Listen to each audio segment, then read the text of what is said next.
Let's take a moment to come here together from all different parts of the world and different time zones. Let's actually land in this moment, in this space together. Let's feel the feet on the ground. Feel the sensations of your feet, wiggle your toes. Feel your hips supported by your seat, supported by the furniture. Take up a little more space, or a lot more space. Sit more comfortably, bring more pleasure in. Feel the sensations of your breathing and take your gaze around the room, taking in the environment you're in. See if you can find some pleasure in your environment versus the critical mind going, oh, this is not right. This is a mess. Just ground yourself in the pleasure of being, hearing, seeing, tasting, smelling, and touching. And this throughout our experience here together, I will invite you to remember and remind you from time to time to come back to this simple practice. We call it the Repower Practice, engaging through the senses with your environment. And this gentle touch has so much goodness. It helps us stimulate oxytocin production, which is a mighty counter agent to stress. It helps us bond with community, helps us feel more at home in our own skin, and supports learning. So, yay, and just feels good. So wonderful. And I'm actually feeling the shift from just this slow practice doing this together. And let me know if you're feeling any differently now, if you're feeling something has shifted through repowering for you. Put that in the comments. So now that we're all here, we have arrived, I'm going to ask you to resist the temptation to multitask. But more than that, actually notice when that temptation comes up, because this may be a great opportunity to observe what is creating this edge of discomfort in the system that prompts you to reach for that distraction. Distraction is one of the many ways prison guards, which are PSD trauma defenses, we're going to go into unpacking them today, they show up in our system. And we'll share with you more about how to recognize them, how to work with them so that they can stop holding you back from creating and fully enjoying a life designed by your authentic desires. So throughout this workshop, PGs are bound to come up in bunches. So use this as a precious opportunity to meet and greet them, observe them in action. Your liberation begins with awareness. We must see the invisible to do the impossible. We are here today to begin to break out of the binds of what I call patriarchy perfect, so that we can actually enjoy deep connection, joy, relaxation, and fun this holiday season and beyond. Does that sound like a plan? Is that something that you're here for? And before we can start breaking out of the binds, we need to see them clearly first. And I'm going to tell you a story of how I've come to see my own. In this story, the heroine was living the life that she's always wanted and worked very hard for. 2 graduate degrees in psychology, all driven by this one question: what's wrong with me and how do I fix it once and for all? And at that point on my journey, I was feeling pretty good. I had a thriving private practice in New York. I had a family. I loved a lovely home, loved my work. And one day I was on the phone with a client when I noticed that I was smiling only with the right side of my face. And the left side of my face just hung in there, as did my left arm. I finished the call, and then I drove myself to the ER using my right arm. And there, after scanning me up and down, they gave me the diagnosis, just stress. Just stress. And it was very relieving because it was just stress, but it was also very puzzling because I did not feel stressed. And here's the truth that I got to confront lying on that hospital gurney. So I didn't feel stressed, even with the level of stress that shut down the left side of my body. I didn't feel unhappy, and I didn't feel happy. I just didn't feel much of anything at all. And in the life that was such a good life, from the outside looking in, I wasn't able to fully relax and feel connected and feel fulfilled. I was feeling anxious and I was feeling greedy and guilty. I was blaming myself for this failure. I mean, being a therapist, having 2 graduate degrees in psychology, including from Ivy League, being a certified yoga instructor, having read heaps of self-help books and attended countless seminars, retreats, workshops, I still was not living a fully expressed, authentic life. I still did not feel comfortable in my own skin. And I didn't yet know that it wasn't my fault or failure. So I was suffering in silence because who are you going to complain to when your life is so good? Can you relate? Yeah. Thank you for your resonance, Jessica, Elizabeth, Adina. Good to see you. Lisa. Yeah.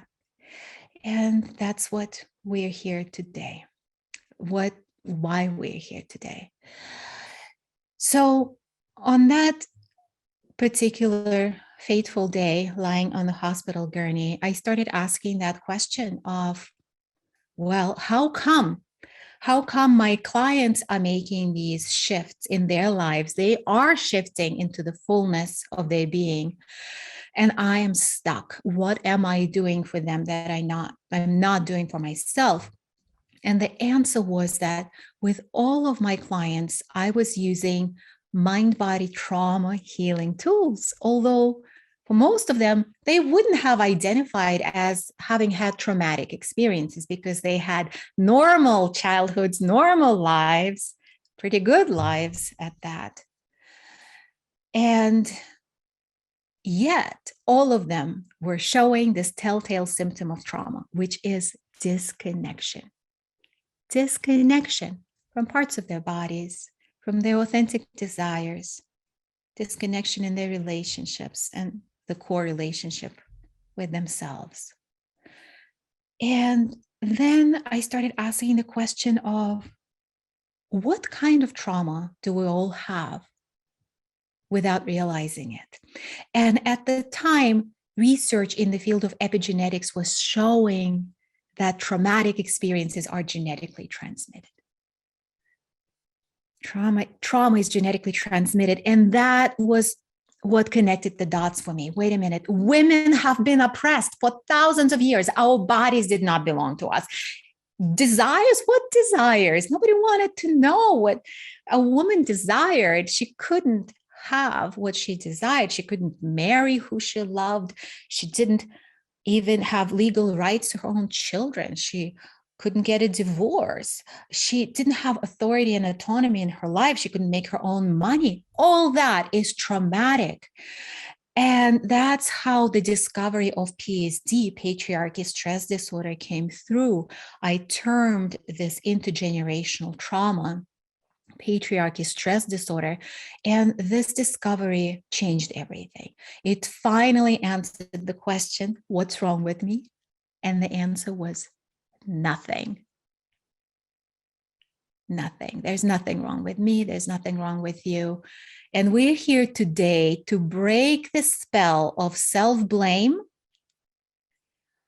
and guilt by shedding the light on this real issue, the intergenerational collective trauma of oppression. We'll show you a roadmap of the PSD healing journey and teach you some practices that I hope will support you in having a more connected, relaxed, joyful, and fulfilling holiday experience and beyond. And we'll share with you as much as we possibly can in the limited time that we have together. And we'll let you know how you can continue your PSD healing journey beyond this workshop. How does that sound to you? Sound like a plan? All right. Thank you. Thank you. Thank you for being engaged and making it a real conversation. That's what's going to make this workshop very powerful. So I'd love to hear from you in the comments. How is PSD affecting you? How is it affecting you? Or if you prefer, what is it holding you back from? And as you're sharing, I'm going to give just a little more of the background of this intergenerational trauma and why it matters to us now, is because now we live in the world where we can pursue our desires. We can have what we desire. Ironically, this cruel irony is that the more we reach for our desires, the more we claim everything that has been historically prohibited and punishable for women under patriarchy, the more our nervous system goes into overdrive, the more our subconscious sounds the alarm, unsafe, unsafe, unsafe. And so we have this situation where women are either being held back from fully leaning into their desires, or we're accomplishing, achieving, and we're not able to fully enjoy what we have. It's always that next thing, or waiting for the other shoe to drop. And it's not our fault. Okay? It is PSD, it is the nervous system experiencing success, visibility, wealth, intimacy as unsafe. Unsafe. And here is why we're here today, to begin to recognize that it's not us and begin to learn how to shift that. Okay. So thank you so much for your shares. Sophia, being able to identify needs, articulating clearly, connecting with true purpose and passion. Yeah, being too visible, Tori. Diana, loads of parental family dysfunction has held me back without me being aware of it. It's daily life. Yeah. Lisa, I think it keeps me stuck in a cycle of seeing negatives. Because the survival of the anxious, right, is the principle, survival of the anxious. If we're tracking everything that can go wrong, then nothing bad will ever happen, right? That's the logic. It doesn't work, of course, but it is a part of the parcel of staying in survival, right? And today we're going to unpack what it may look like shifting into thriving, where we can track more of the positives and have more pleasure in our lives. Elizabeth, I feel like I spend my day on my to-do list and I'm not in touch with what I want, desire. Instead, I do dishes and laundry and serve my family so they love me. Anybody can relate? Prioritizing to-do list over your desires? Come on. I mean, I do that too. No shame in that game. Yeah, thank you. Thank you for being real. Musami, being my own in front of cultural authorities, parents, in-laws. Yeah, right? Takes a lot to stand your ground and be in your sovereignty and your authority. Sego, speaking some hard truth at time, releasing others' opinion and judgment, fully expressing authentically. Yeah. Elizabeth, I do it at work, in my business, and at home. It transcends the domains. Jessica, relaxation, sometimes asking for what I want and need, unable, low priority to set goals in business and personal lives. Right? And that runs so deep. That runs so deep. If you are not setting the goals, no judgment in that statement, by the way, but awareness. If you are not setting the goals, if you are not driving from the place of your deep, authentic desires, then whose goals are you driving toward, right? Whose agenda? Yeah. Big disruptive questions. Loretta, it affects me in feeling safe, to be seen, to thrive, to matter without backlash of some kind of attack, ostracized, labeled. Yeah. Yeah. And throughout history, women who reached for their desires suffered dire consequences. Dire consequences. And the consequences may not be as dire in this day and age in a lot of places where we are. However, in a lot of other places on the planet, the consequences are still dire, and our system is aware of that. And our system also carries the trauma of the traumatic memories of those experiences that our ancestors went through, and the trauma adaptations that go with them, which we're going to unpack today. Adina, I've done a lot of work already and still in it. And my biggest obstacle remains saying what is really on my mind. I'm making great progress here and will continue to do so. I feel like some of the things I feel are so very against the popular narrative and do feel unsafe. So I stick to safe topics and only explore difficult issues when I feel the field and person are receptive. Yeah, it's really big. I just finished a call right before this call. I was doing a call for our program, the Thriving Circle, and this particular call is called the Thriving Business Call. And we went deep into reclaiming our voice quite physically. And there is just so much restriction on speaking our truth that we're not even fully aware of, always consciously, how it lives in the body. So it's so rich when we get into that reclamation. Lisa, afraid to go for more because I might fail, or the message that it's frivolous or selfish? Of course, right? Yeah. And what a powerful message to powerfully hold us back. Oh, it's selfish what you want to do. Nobody wants to be selfish. Loretta, when I couldn't do housework or things, I felt guilt, fear. Where was my worth, right? Conditional worth. And this is something that we're going to unpack more today as we talk about patriarchy perfect, how it shows up in how we judge ourselves and others, not meaning to do so, and how to set ourselves free of that guilt and fear. How to shift to unconditional worth experience. Yeah, Paige, unable to express emotions with fear of being judged for them or called sensitive, right? What a damaging label, right? Like it's a bad thing. Yes, sensitive. Valeria, fear of putting myself out there and being visible versus the frustration of not being seen, right? Yeah.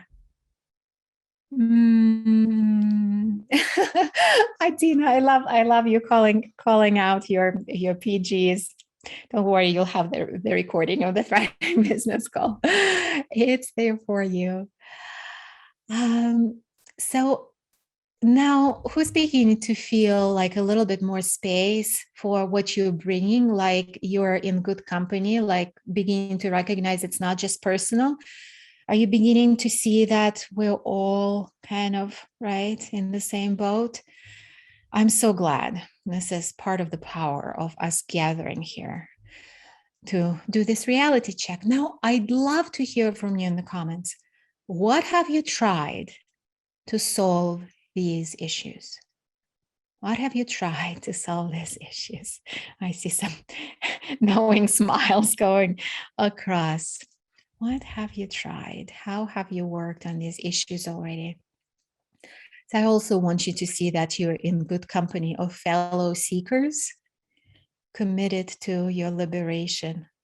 all the self-help. Yes, I feel you.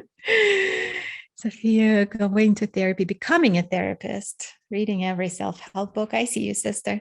Musami, meditation, inner work, etc. It's still ongoing. Same. Yes, Elizabeth, journaling, EFT, all the self-helps, therapy, meditation, etc., etc., etc. There is so much in that, etc., right? And I want to take a moment to acknowledge that no effort is wasted on this journey. Every step took you to the next step and the next step. And I've done a lot of things too. And all of our thrivers, women on this journey of healing PSD with SNL programs, have done a ton, usually, And the discovery of PSD has changed everything for me and for the women I've had the privilege of sharing this with. And one of the things that has changed for me is that a bit over 4.5 years ago, my PSD healing journey got me to declare my non-negotiables in a partner, going boldly into the realm of my forbidden desires. And they were very bold and rather unusual, and my mind was screaming, first of all, it doesn't exist. And then if it did, like, look at you, you're like 40-year-old single mom, like hot stuff, right? If that even was available, you're not going to get it. And I said, okay, if it doesn't exist or if I can't have it, that's okay. It's just I'm not going to settle for anything less. So nothing less need apply. And shortly after, Jeffrey came into my life, and we're now partners in life and this work, and we've created a blended family. And it is my pleasure to introduce him to you today, because he'll be sharing his magic as well.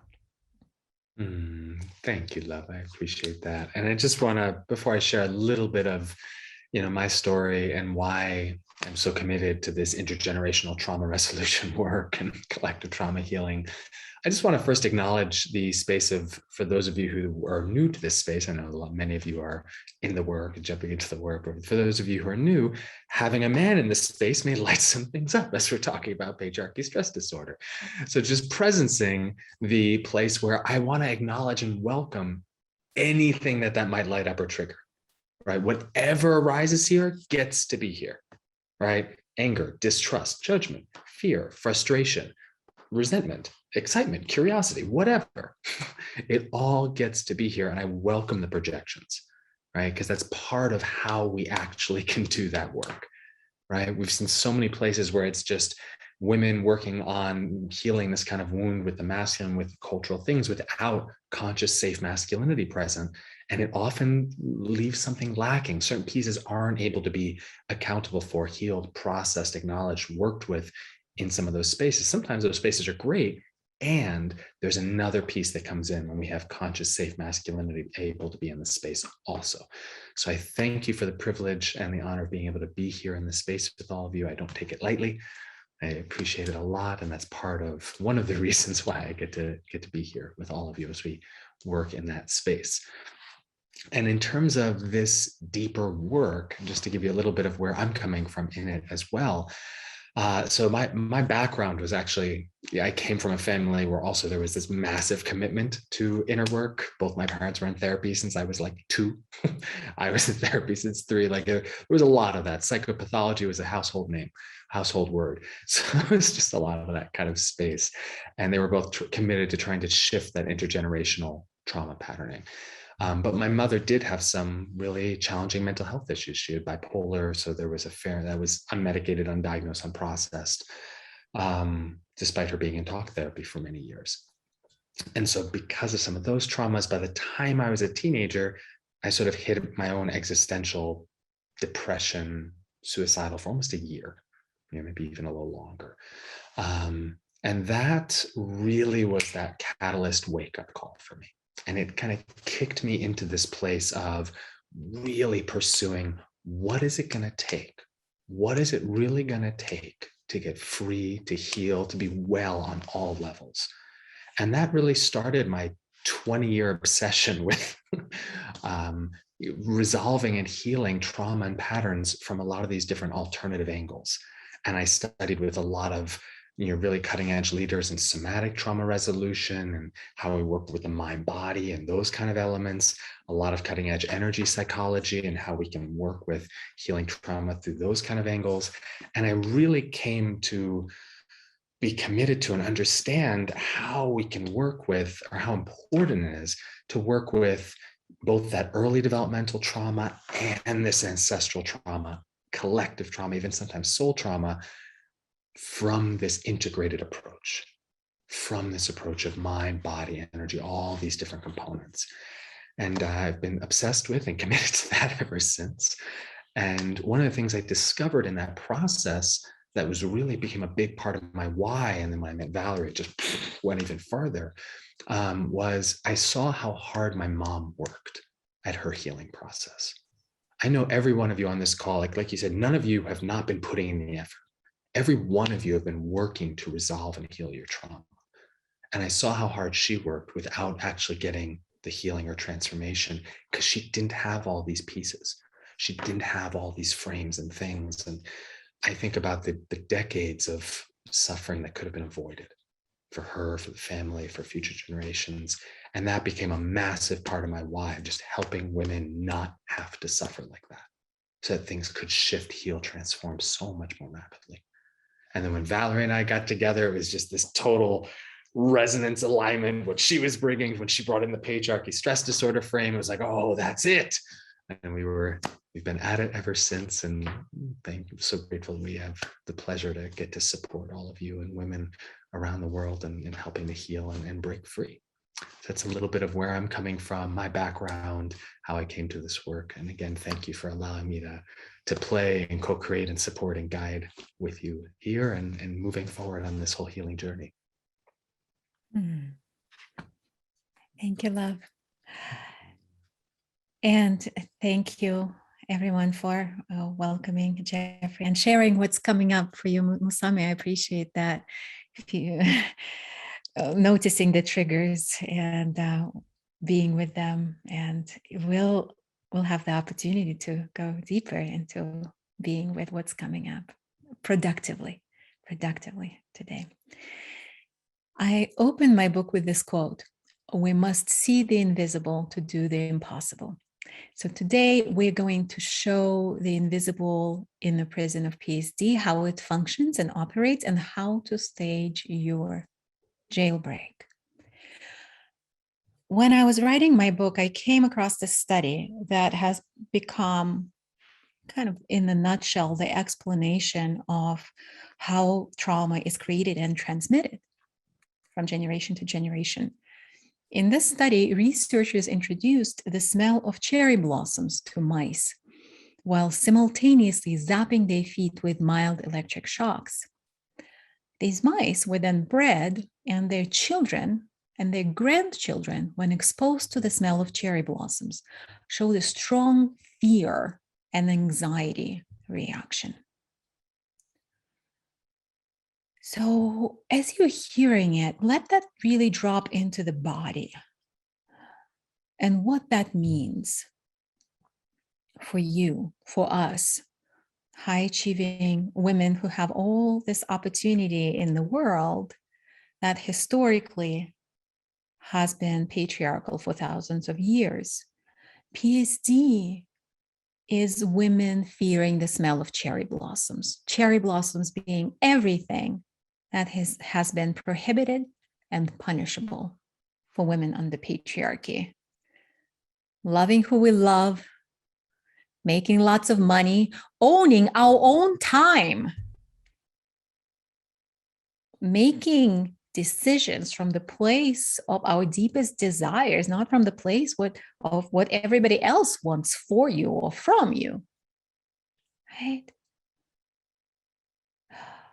All of that, speaking your mind and showing up in your fullest authentic expression, in your sexuality, in your brilliance in the world, all of that has been traumatically conditioned as unsafe. And even though We have the opportunity now, but the subconscious actually interprets the smell of cherry blossoms as dangerous. And what we know from neuroscience is that it's the subconscious that drives the bus. Our actions are decided in our subconscious. They're decided in our subconscious.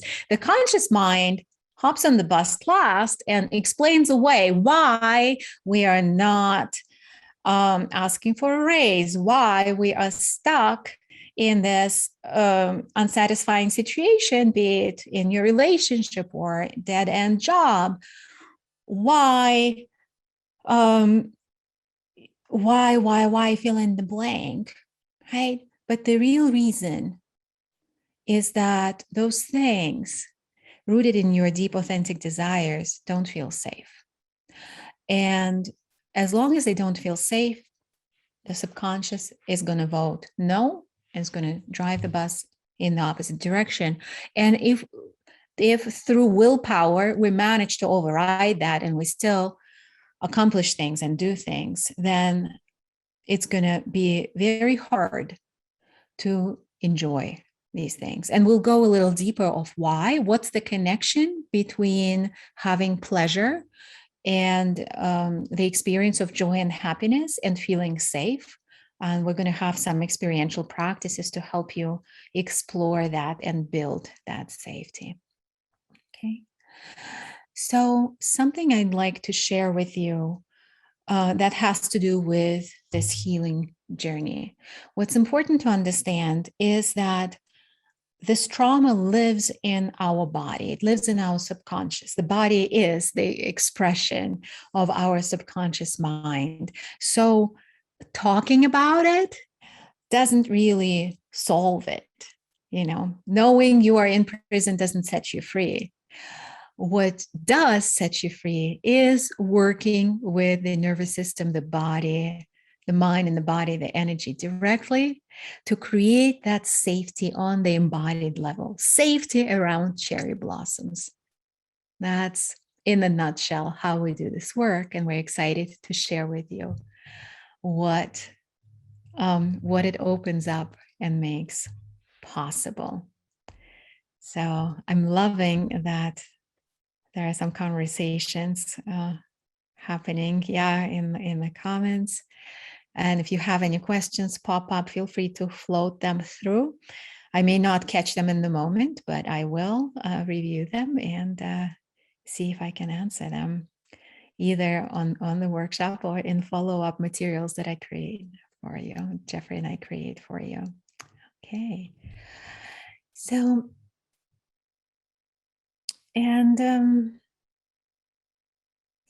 one more piece, a very important piece actually, that I want to introduce to you in terms of making this invisible prison of PSD visible is how it is being reinforced by the entire society.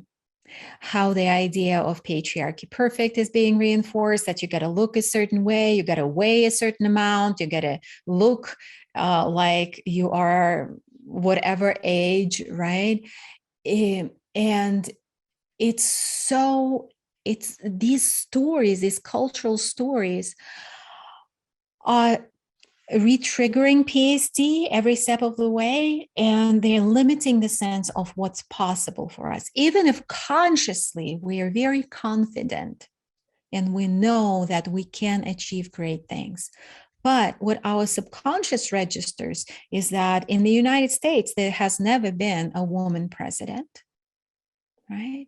That most CEOs are men, that for women business owners, although there are more women business owners, women-owned businesses that are being created and every day, the venture capital, the investment that's available is minuscule compared to what's invested in male-run businesses. You know, about 2% of women-run businesses are financed. So we are fighting this massive uphill battle, right? How our bodies are being policed, how our ideas are being policed, how we need to work so much harder. And this cultural narrative is very oppressive, right? So what we do in this work, in making the invisible in the present visible, we're also creating an alternative narrative by sharing stories of women who are on this journey, on this PSD healing journey, and what this journey makes possible. And these stories create the antidote to the stories about patriarchy, perfect body, patriarchy, perfect motherhood, a strong, self-sacrificial superwoman who does it all for everyone, putting herself last. These stories that are role modeled for us, right? And so for our subconscious to understand that that is not the only reality, right?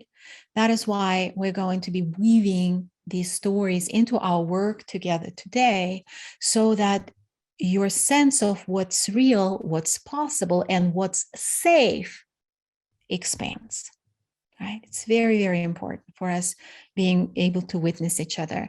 Sometimes I use the analogy of a 4-minute mile, right? Before Sir Roger Bannister ran a 4-minute mile, it was considered humanly impossible to do so. But after he did, lots of other humans did it as well. So seeing another woman break through those PSD barriers communicates that sense of possibility to us as well. So as I share some stories with you, listen through your body, right? Listen through your body and notice what comes up for you. Do you sense stirring of desire? Sometimes desire may stir up as jealousy, and we welcome that, and we encourage you to welcome that, because jealousy is simply misunderstood desire that doesn't have any space, right? Or maybe a sense of, oh my gosh, like that is not possible for me comes up. Okay. And then we'll get to work with that as well as we go deeper today and we work with prison cards. So can we listen with the body and see what comes up together? All right. All right. Thank you for that. So I'd like to share with you the story of a thriver who struggled with her body image and, in her own words, used to feel disgusting in my body when I gained weight. Her journey of uncovering and healing PSD in our program, The Thriving Circle, has allowed her to experience her unconditional beauty for the first time in her life, in her 40s. And now she's feeling beautiful and is releasing the weight that doesn't feel authentic. The war on herself, on her body that PSD had been waging her entire life has stopped.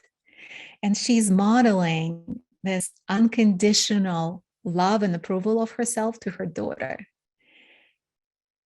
Also, her long-standing issues with intimacy in her marriage began to dissolve, deepening their connection and taking their relationship to a whole new level.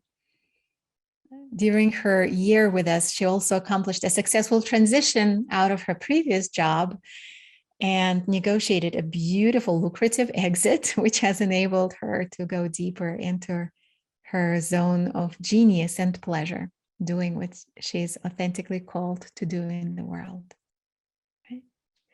So notice if desire is stirring up in some areas, notice if the voices of PGs come up, and just make space for that, right? We'll work with both as we go deeper. I'll take some of that too. I love that. Another thriver is a business owner and a mom who always used to put her needs last. Sounds familiar, anyone?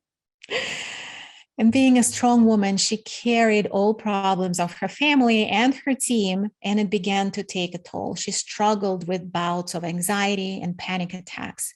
Her life looked so good on the outside: an accomplished professional, a business owner, wife and mother, active lifestyle, travel and adventure. But on the inside, she was in hell, trapped in the hamster wheel of doing more and being more to all things and all people at all times. As she got on the journey of healing PSD, she was able to reimagine her business and grow it with ease instead of struggle and sacrifice. She now radically prioritizes her needs, and her family and her team are not suffering, but thriving. Her relationships, including her relationship with her in-laws that used to be a constant source of stress, have transformed. And the holidays, instead of being stressful, have become joyful and relaxed. Notice what gets touched in you. And whatever gets touched in you, just give space to that, right? Give space to more desire in this area. I call this collective acupuncture. When we touch upon something that resonates for everyone, be it a deeper area of desire or a deeper area of healing, it has an effect, a ripple effect throughout the community. And we can go there and open those doors together. I'm going to share one more story to spread some more seeds of possibilities for you. And we'll cultivate these seeds throughout the workshop. Another thriver, Amanda, whose story you can actually watch at thethrivingexperience.com/jailbreak page. If you could pop that in the comments, that'd be great. thethrivingexperience.com/jailbreak. She began working with us when she was burning out in her corporate role. She was married, but had been putting starting a family on hold indefinitely because she felt she had to choose between being the breadwinner and motherhood.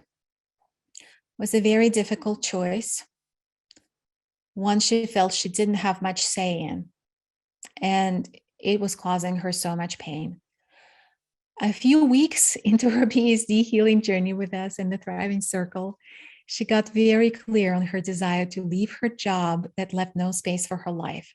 She took 4 months off to recover from her burnout and make space for her authentic desire.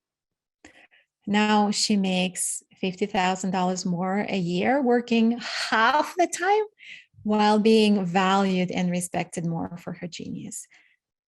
And she is expecting twin girls. She shared with us, I've now realized I get to have it all. I get to have the career that I want and my daughters. It gives me chills. So I'm giving space to everything that's coming up for you. And you can actually soak up more stories from our thrivers at that link, that page shared with you. And if you're feeling called to experience your own jailbreak and what it can make possible for you, we actually have a very powerful opportunity for you to take a glimpse into it and what it would take to create it on a one-on-one call with our Thriving Journey Guides. They are alums of our programs. They have experienced big transformation themselves. And you can learn more about what you can expect from this call at the same link, thethrivingexperience.com/jailbreak. And you can schedule your appointment right there too. So we have a few of these available. We'll probably fill up fast. So if you're feeling the desire, you have the link. And thank you for sharing in the comments what's coming up for you. Yeah, exactly, Lisa. Such a relief to know and hear that each woman being a whole and beautiful person in and out doesn't have to stop any woman from being able to be beautiful, full, and whole. Janine, I notice I'm tuning out because I don't believe it's possible for me. Oh, so much space for that. And we'll work with that together today. And Sophia, chills, tears. I also have twin daughters. So much love. So beautiful. Yeah. So as you're allowing these stories to drop into your subconscious, to stir things up, communicating a sense of expansive possibilities and safety to create your own thriving reality, drop in this question. If PSD were not holding me back, what would be possible in my life? If PSD were not holding me back, what would be possible in my life? And put that in the chat. Take that risk of voicing these possibilities. Let's witness them for each other and affirm that they're possible and you can have them. You get to have them and you get to feel safe. And to what Lisa just commented on, that a woman taking up her space in the world doesn't take away from anybody else.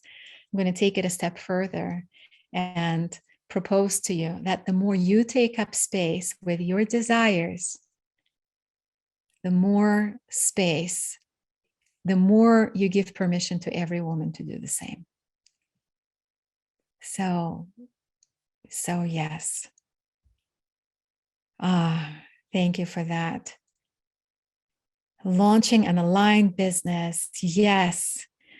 The possibilities would come rapid fire, satisfying and fulfilling. Yes. Not being afraid of what other people think. Earning money in a fully aligned way. Yes, you get to have it. And more.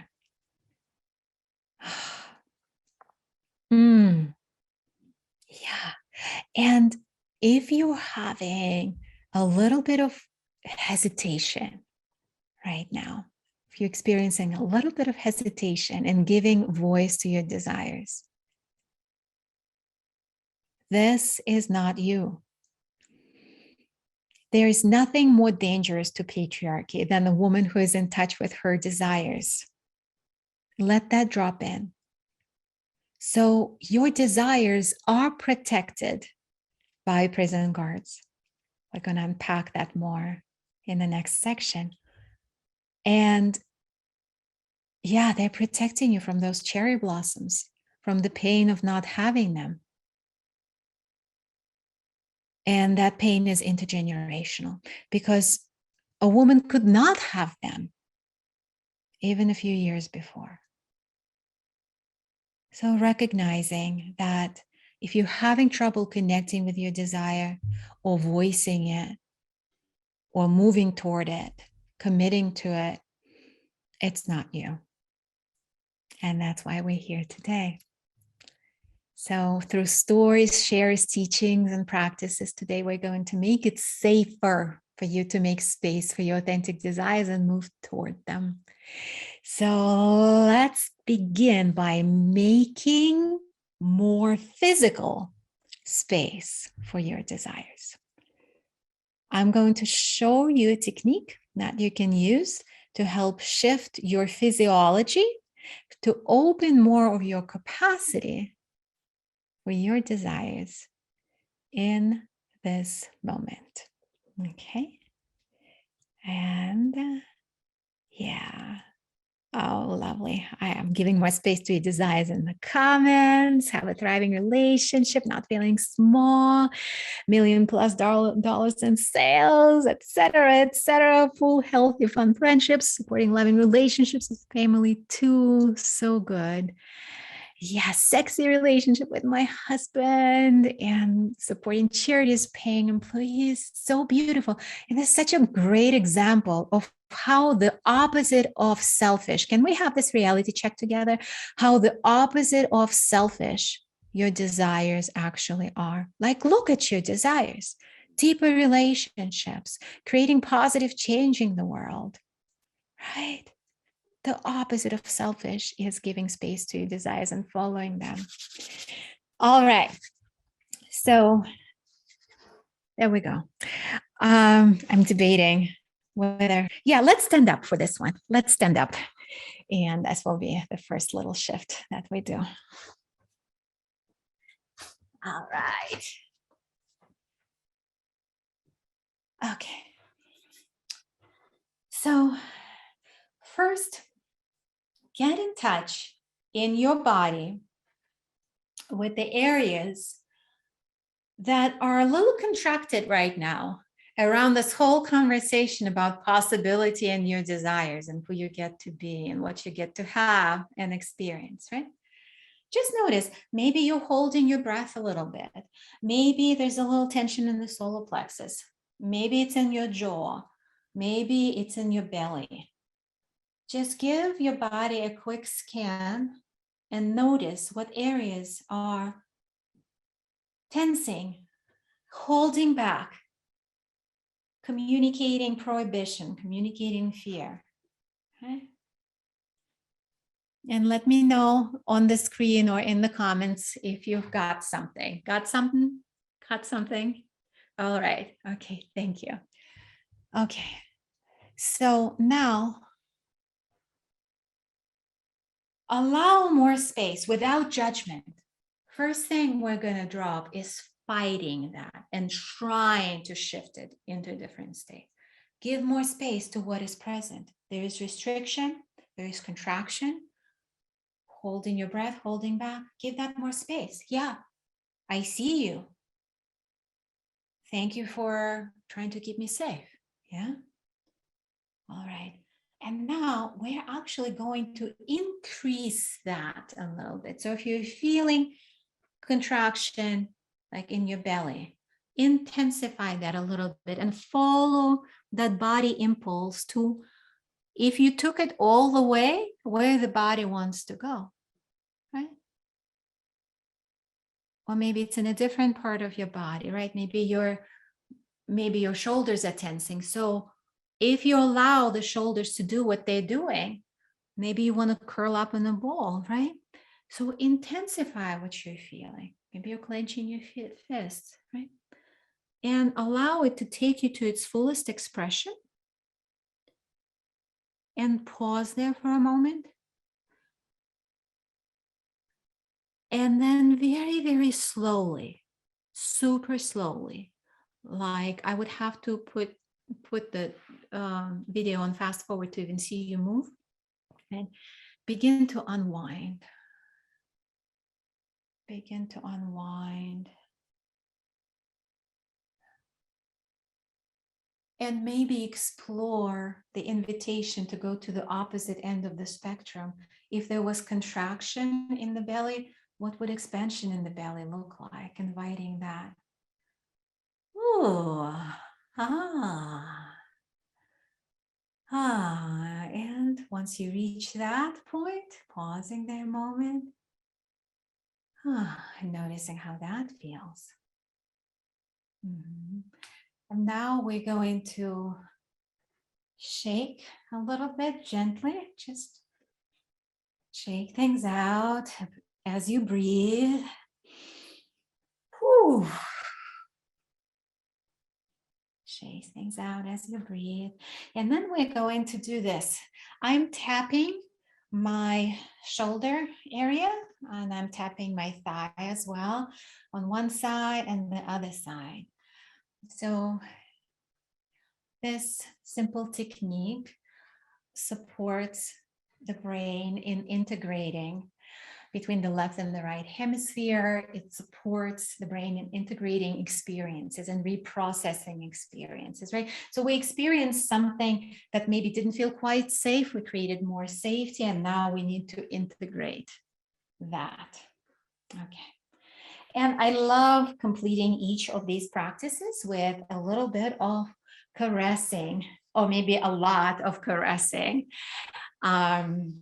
It is such a fantastic tool that's so easy to overlook, and literally taking your pleasure in your own hands, right? Bring that oxytocin release. Yeah, beautiful, beautiful. Just take a moment to notice how you're feeling. And now we're going to make a little bit more space for our desires and our experience with breathing and movement, right? Simply Inhale your arms up. Exhale your arms down. That's all that's happening. Simply inhale. Oh, exhale. And notice, explore what that would feel like to create a little more space for your breath. And now arms to the side, inhaling up, exhaling down. Inhaling and exhaling. And then opening to the side, gentle stretch, inhaling and exhaling. Doing that a couple of times on each side. And now returning to standing and just notice, right? If there are any energy shifts, what's coming up, what's present. And now we are going to take it one step further. Before completing this practice, we're going to add invitation to pleasure. As you're moving and breathing, can you invite a little more pleasure into that experience? Simply lifting your arms and inhaling, lowering your arms and exhaling. Can you feel pleasure in your breath? Can you feel pleasure in your movement? And what else is coming up, right? Without judgment. Same with arms going to the side. We're going to work with what is coming up. So just say hello and make space for everything that's authentically present. An invitation for more pleasure. What does that bring up in the system? Going to the sides.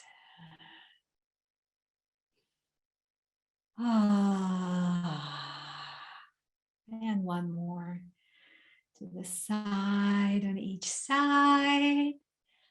Whew. And again, we're going to complete with doing a little cross tapping.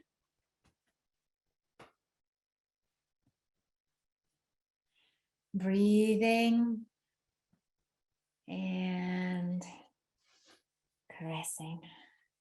How nice is that? And when you're ready, transitioning back to seated. Right. Ooh, would love to hear from you in the comments. What did you notice? What did you notice?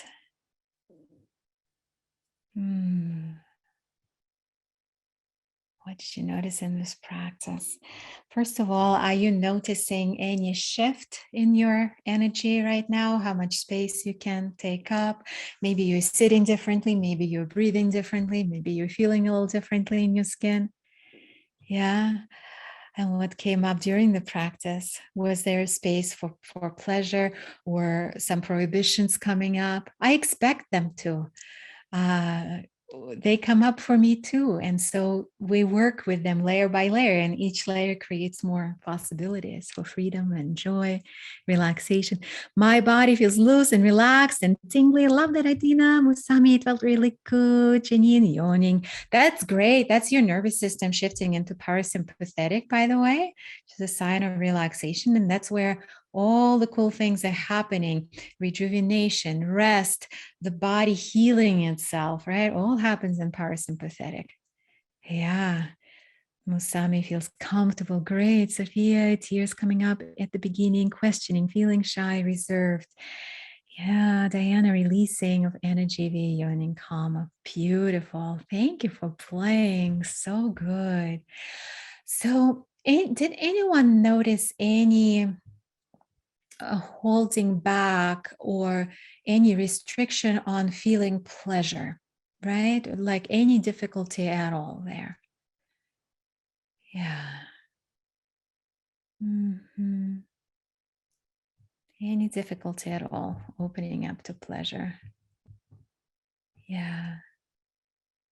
Yeah, Caroline, Lusa, and lighter. Jessica, love moving. Loretta, because I'm feeling flooded. It just went through it anyway, where I would just not move. I hope it loosens up. Yeah, and keep on doing the Repower tool, by the way, whenever you feel like, oh, it's a little like a lot is coming up, feel your feet on the ground, feel your seat, feel your breath, and look around very slowly, taking things through your gaze, through your ears, sense of touch, smell, and taste, right? Bring yourself to safety. Yeah. Valeria, when I allow the space, I tap into spontaneous movement and follow that beautiful Lena ability to take deeper breaths. Gorgeous. Yeah. Love that. Alone, free, and your pleasure, Jessica. So good. Yeah. So I just want to speak to the pleasure barrier, if you will. And oftentimes it's hard to even estimate or appreciate if we're not fully feeling in our pleasure, because our baseline may not be in our pleasure necessarily. And we may not even know what that fully feels like. So to feel pleasure, we must first feel relaxed. And to feel relaxed, we must first feel safe. Okay. And that's really the missing link. It's never been safe to be a woman under patriarchy, like period, end of story. So I'm going to share with you a story of me experiencing for the first time safety in my body. I was in my 20s, and I was at the gym exercising, and I was watching a yoga class through the glass wall of the studio, and it looked very cool. I had never taken a yoga class before, so I figured, well, those women look very bendy and sexy and fit. I gotta check that out. So I went in, and a few minutes into the class, I dashed out. I realized that I could not hold a pose, not because they were strenuous physically, but because I had so much anxiety in my body. To just be still for 5 breaths, it was torturous.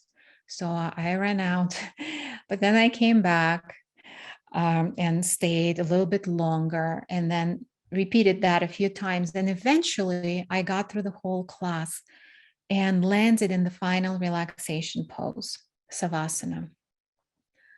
And I had the experience there, which I really had never had in my life before. And I didn't even know what that was. The experience of actually being in my body and feeling safe. It lasted maybe like a few seconds, if that. But it was pretty mind-blowing.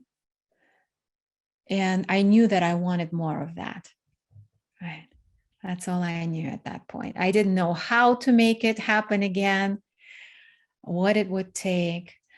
Yoga was my gateway moment. That moment was my gateway drug, if you will, on this journey. And then I proceeded to study a lot of approaches that eventually took me to recognizing that it is trauma that lives in the body, right? That creates that not feeling safe and not even being in our bodies. And we've now, working with Jeffrey, we've been integrating a lot of approaches in this work for combined 40 years of obsessing with that, so that every woman, well, we focus on working with women, but it's really every human, because these techniques are gender agnostic, could experience this simple and profound birthright experience of being safe in your body. And when you're safe, you can be relaxed. And when you're relaxed, you can feel pleasure and have everything that you desire. So simple, so profound. And it's such a long journey. That takes a lot to accomplish, right? And one of the key parts of this journey and what makes it effective outside of the tools is community. Because what we're working with here is collective trauma, and collective trauma requires collective healing. Collective trauma requires collective healing. So thank you for being here, making this healing possible for all. So before we go on a break, I'd like to frame the holiday season, right? So we have something to play with. Frame the holiday season as this unique time, this fascinating microcosm that reflects the macrocosm of our lives.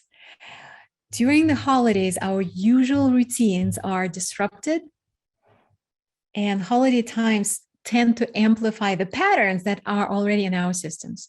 Dysfunctional familial patterns, anyone? All the unprocessed trauma in our lineages, the patriarchal roles, responsibilities, programming, all gets amplified during the holiday season. What a gorgeous lab it is, right? To do this research and open up possibilities for healing. So all the adaptive coping strategies, PGs are up, eating to numb, drinking to numb, staying busy to numb, tending to everyone else's feelings and needs without truly experiencing the joy of connection. And we're going to take a look at what patriarchy perfect messaging has been baked into our subconscious and is running the bus despite our own best intentions. All right. So I invite you to share in the comments what patriarchy perfect messaging you have received growing up, be it from your family of origin, be it from the overculture that are specifically and particularly maybe super present right now with the upcoming holiday season. Right? I remember every time gathering, like another family gathering is coming up, one of the first things I would think about is how much I weigh, right? And how that's going to be received. And the whole domino effect of what that means about my worth and my relationships. Or whether or not I was single was a period in my life where I could have literally won the Nobel Prize, but would have still been considered a lost case because I was single, right? And the woman cooks the big meals and holds the space for the family. She keeps the peace, make sure everyone is comfortable. Great. Jessica, smile, be happy in front of others, no matter what truly is happening. Valeria, that it was my only responsibility to be a good student and good daughter, and everything that's baked into that, right? Perfect and tidy home. Be best at everything you do. Best daughter, best student, best athlete. Is this also a patriarchal message? Yeah. And it depends, right? I mean, best daughter probably comes with a lot of expectation of what that means according to patriarchy to be a good daughter. Eat a lot, all the things on my plate, then sit and chat or watch TV. Yeah. Yeah. The mother is expected to host and cook. The conversation is not even had, right? And we're going to use this, what's coming up in the context of the holidays, right, to dig in a little deeper of how all of this is showing up in the bigger context of your life. like all of these things, right? And what that would be like to not be constrained, not be constrained by all of these expectations. I'm thinking of one of the stories that you can check out, if we can have the link in the chat again page, on the jailbreak page. There's a little reel, the very top video, and Cassie shares so poignantly there that she kept getting this message ever since she became a mother. It was like a broken record in her mind. You're a bad mom, you're a bad mom, you're a bad mom. Like nobody was saying that to her, but it was so programmed in her that it's a constant state of stress and judgment. And she was working so hard to just be okay, if not patriarchy perfect, as a mom. And the shift for her has been in actually being able to enjoy being a mom and enjoy her kids and enjoy their relationships outside of any rule book, outside of that incessant judgment and evaluation, the conditional worth. The conditional worth is at the core of what is making this so insidious and so toxic. I talk about the core wound of patriarchy as the wound of worthlessness, as the core wound of PSD for women. That no matter what we do, how much we accomplish, what a perfect daughter, wife, mother we are, we're still worth less than a man. Our ideas, our bodies, our minds are worth less than men's. And we see proof of that everywhere, right? It's so in our face. And so when we see these patriarchy perfect kind of subconscious programming voices pop up, it's not our fault. We're not broken in any way, but they're trying very, very hard to gain us some conditional worth. It's like being in a patriarchy casino and winning some chips, right? Oh yeah, like look at me, like got my hair done, and my dress, looking so good, get some chips. And then, oh, I look like shit. I gained some weight. I lost it at the end of the day, and I screamed at my kid. Bad mom, lose the chips, right? And it just keeps going on and on and on. The house always wins, right? The house always wins. That's the core pain of this condition that we're all in, PSD, running in this hamster wheel of achieving more, working harder, doing more self-help, more therapy, more coaching, more programs, and the house always wins at the end, right? So the way out is to leave the casino. How do we do that? And we're going to play with a practice here that Jeffrey's going to introduce that will show some possibilities. Love, do you want to jump in? I would love to jump in. So as we get into this whole piece, and I loved how you explained that, sweetie, with the house always winning in the patriarchy casino. So we're going to set a few more frames as we unpack this, and then we're going to work at how we actually get out of this in our body, in our subconscious, at all the places it lives. Because how many of you get this cognitively? Like you've known this, you are aware of these pieces, and yet you still get caught on it on an embodied, visceral, emotional level, right? It's not the cognitive understanding, as we all know, that gets us free. So we're going to have sort of set some frames and work with it down there where we can actually get out. That's what we're going to get to play with today. So to do that, we need to unpack this a little bit more, this game of conditional worth that patriarchy has us all playing, right? And one of the big things to understand about patriarchy perfect and how it's enforced is it's enforced through praise and shame. These are two of the biggest ways in that conditional worth game of patriarchy perfect. When you fall more within that straitjacket of patriarchy perfect, more praise, you get the chips, you get the cookies, right? When you start falling out of it, threats of shame or active shaming. and it kind of pulls you back out, kicks you back into the patriarchy perfect cell, right? So when we're looking at it, we start really, yeah, I so hear you, Jessica, on the hard to let go of those casino chips. When we really look at this, we understand that we're woven into this patriarchy perfect structure at a deep subconscious embodied level via that praise and shame and our own craving and holding on to that conditional worth praise and our desperate trying to get out of and avoid the shame place. Is this resonating? We see how this plays out like everywhere, right? In our lives? Yes, absolutely.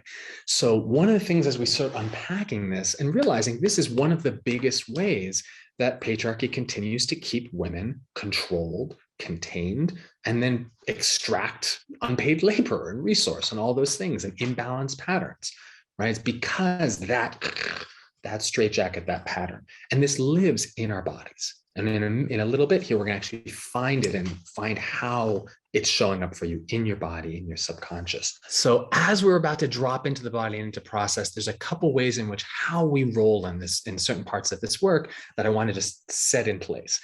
One of which is when we're doing this work, we always put what we'll refer to as your authentic wisdom in charge.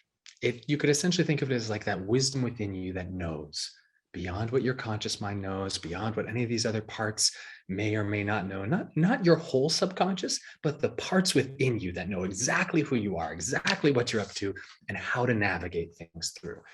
The nice part about that is you don't have to figure it out or control the process. Who's excited about not having to figure it out or control the process in that whole process? Yeah, beautiful. So we're going to have our wisdom in charge, guiding the process. We're going to be working with the body a lot because, as we've talked about, a lot of the subconscious, everything is living down here.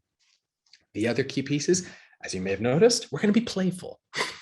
This is not a kind of process where we're going to be very serious and effort it intensely. What actually happens is the more playful you get, the more imaginative you become as you're going through these processes, even with trauma healing, it actually opens everything up. Everything can flow, transform, and heal that much more smoothly. It actually increases neuroplasticity. The more playful we get, like on a very physiological level, things start opening and getting more changeable and shiftable. We're going to use intention and we're going to use allowing. We're going to do a lot of allowing. The reason we're going to allow, who here has heard the expression, what we resist persists? Yep, I know probably most of you, seeing as you're all veterans in the inner work, self-help kind of arenas. Well, when we're in that resistance, the biggest antidote is bringing in allowing for what is. And from there, we can roll forward. We can bring intention and allowing. When we're really trying to change or shift something, it implicitly has that resistance in it, and things tend to jam. When we allow, it opens the space for things to be able to shift and transform more easily and readily. Excellent. Oh, I hear you, Debs, on the PGs. We're going to work with this in just a minute. So that last couple things, we're going to work with metaphor and symbolism a lot, because the subconscious mind uses metaphor and symbolism as its primary language. So know that that'll be a big part of how we're flowing here. And lastly, I may describe parts of the process in language that may seem like a visualization. Know that you don't have to visualize anything here. It's really, if you're highly visual and you visualize, great. If it's you hear it as words in your head, great. If it's a feeling or kinesthetic sensation, beautiful. It's really about the intention and the allowing and dropping in. So open to however your system wants to work with that in your system. Does that sound good? Excellent. Okay, we're going to have fun with it. So everyone, now we stand up again. Back up we go. Okay, excellent.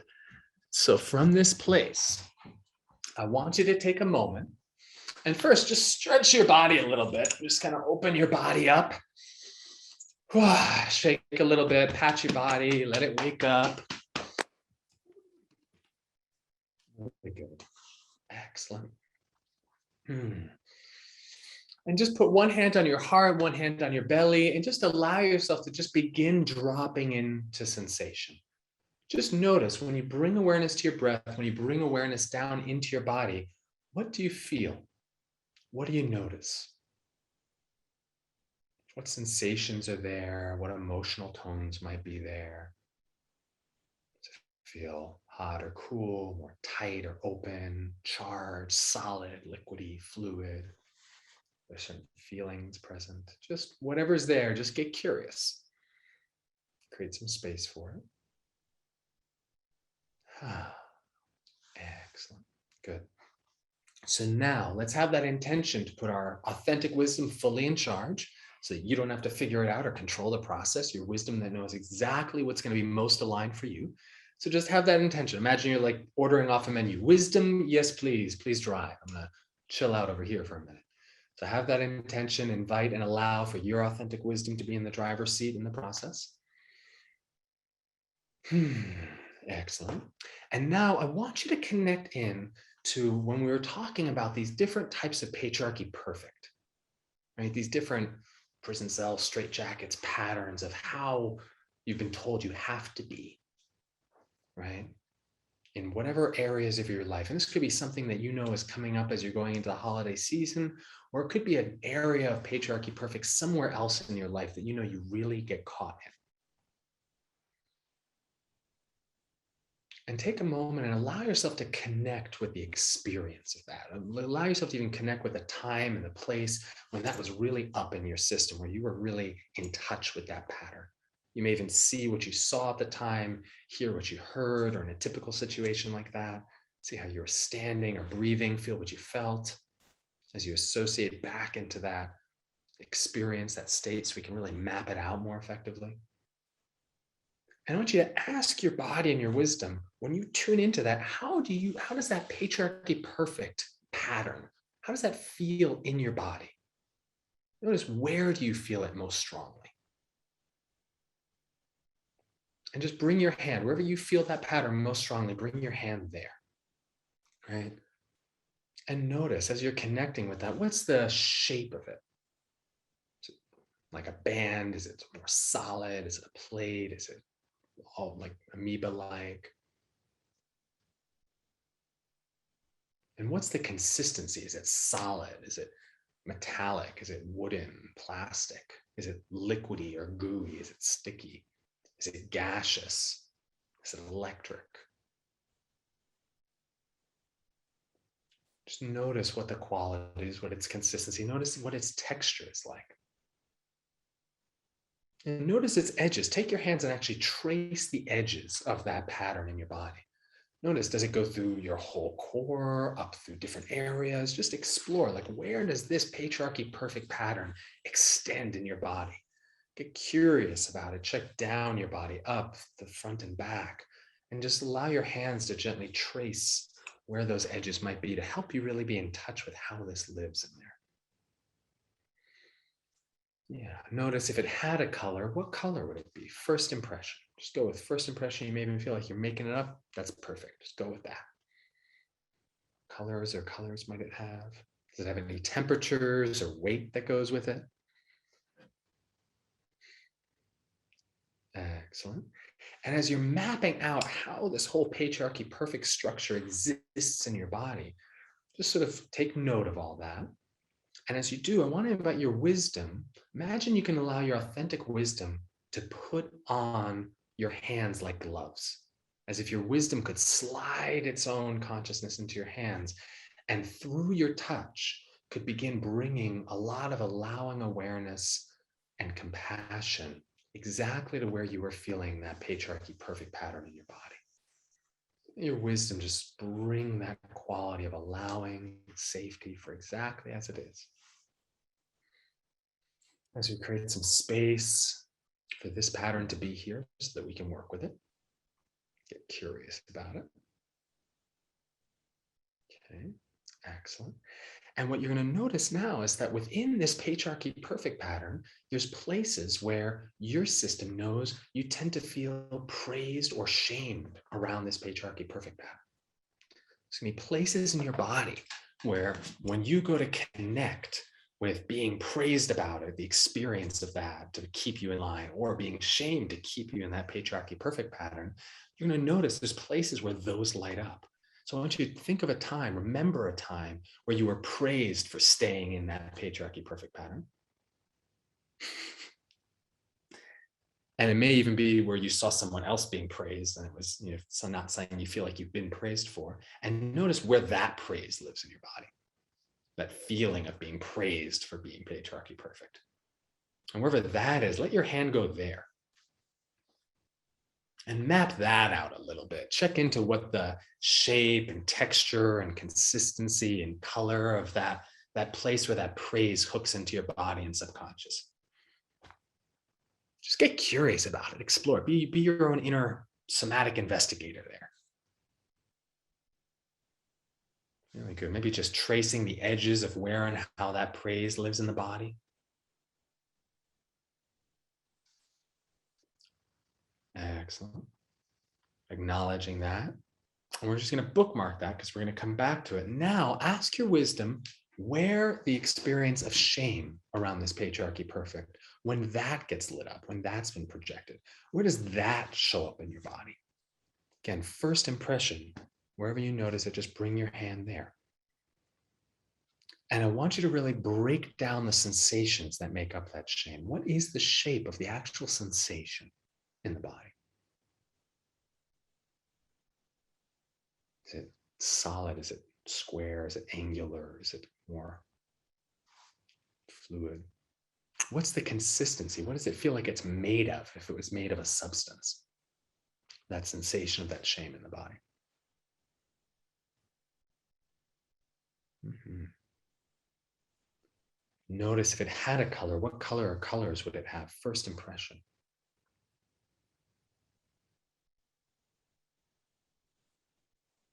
Notice if it'd be heavy or light, warm or cold, or neutral.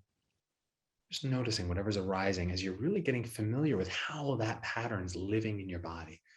And knowing that if you ever approach feeling overwhelmed, you can always pop your attention out into a little bit of repowering as part of resourcing yourself.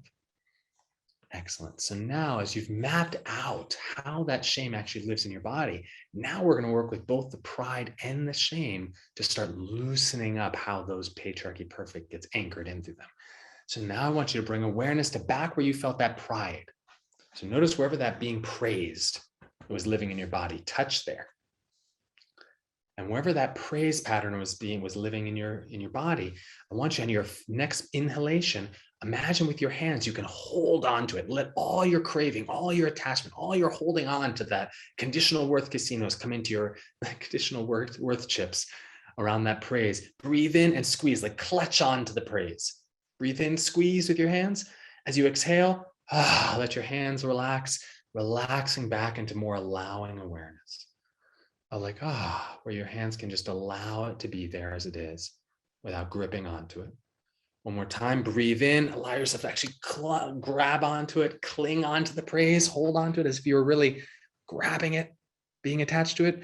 As you exhale, relaxing your hands and your awareness into more allowing awareness, more space for that praise pattern to be there without being as hooked or gripped by it. We're just where we can just be with it with an allowing awareness. Excellent. Allow that to keep rolling in the background. We're going to shift to the shame side of it. Notice where that shame was living in your body. Bring your hands there again, wherever that shame was living. And now, same thing. I want you to breathe in on this inhalation. Instead of holding on, I want your hands to express whatever that resistance or avoidance to the shame would be. It might be like a pushing away. It might be a gripping or a tightening against. But I want you to breathe in and let your hands express that resistance to the shame. Breathe in, let your face, your hands, whatever those parts are around that body, resist, avoid the shame, turn up the volume on it. And exhale, let your hands and body relax back into more allowing awareness, allowing the shame to be there just in this moment with some space. One more time, breathe in, resist the shame, resist it, avoid it, try to get away from it. And as you exhale, let your hands and body relax back into more allowing awareness, more space for it to be as it is. Beautiful. We're going to bounce back and forth one more time, loosening both up even further. Switching back over to the praise side, find where the praise is in your system. And notice as you go to connect with it now, notice if you have any different feeling of relationship to it than you did when you first connected with it. And as you do, breathe in, holding on, amplify the holding on to the praise, to the clinging, grab onto it, hold onto it, breathe in, exhale, releasing into more allowing awareness, more space, more just letting it be there as something in the field. Great. Oh, shake out your body a little bit. Awesome. Let's switch back over to the shame side of things. Refine where that shame was living in your body. Notice how you're feeling in relationship to it now. Notice if there's more awareness, more openness, more spaciousness. And again, breathe in, amplify the resistance, and resist the shame. Breathe in, resist the shame. Exhale, whoa, allowing big space, big allowing awareness for it to be just as it is. Just as it is. As you do, I want you to breathe in, allowing both the shame and the praise, which are so usually gripped around, to now have more and more space. If they had big, vast spaciousness where you could just witness them and allow them to be there and allow them to take up more space in the field.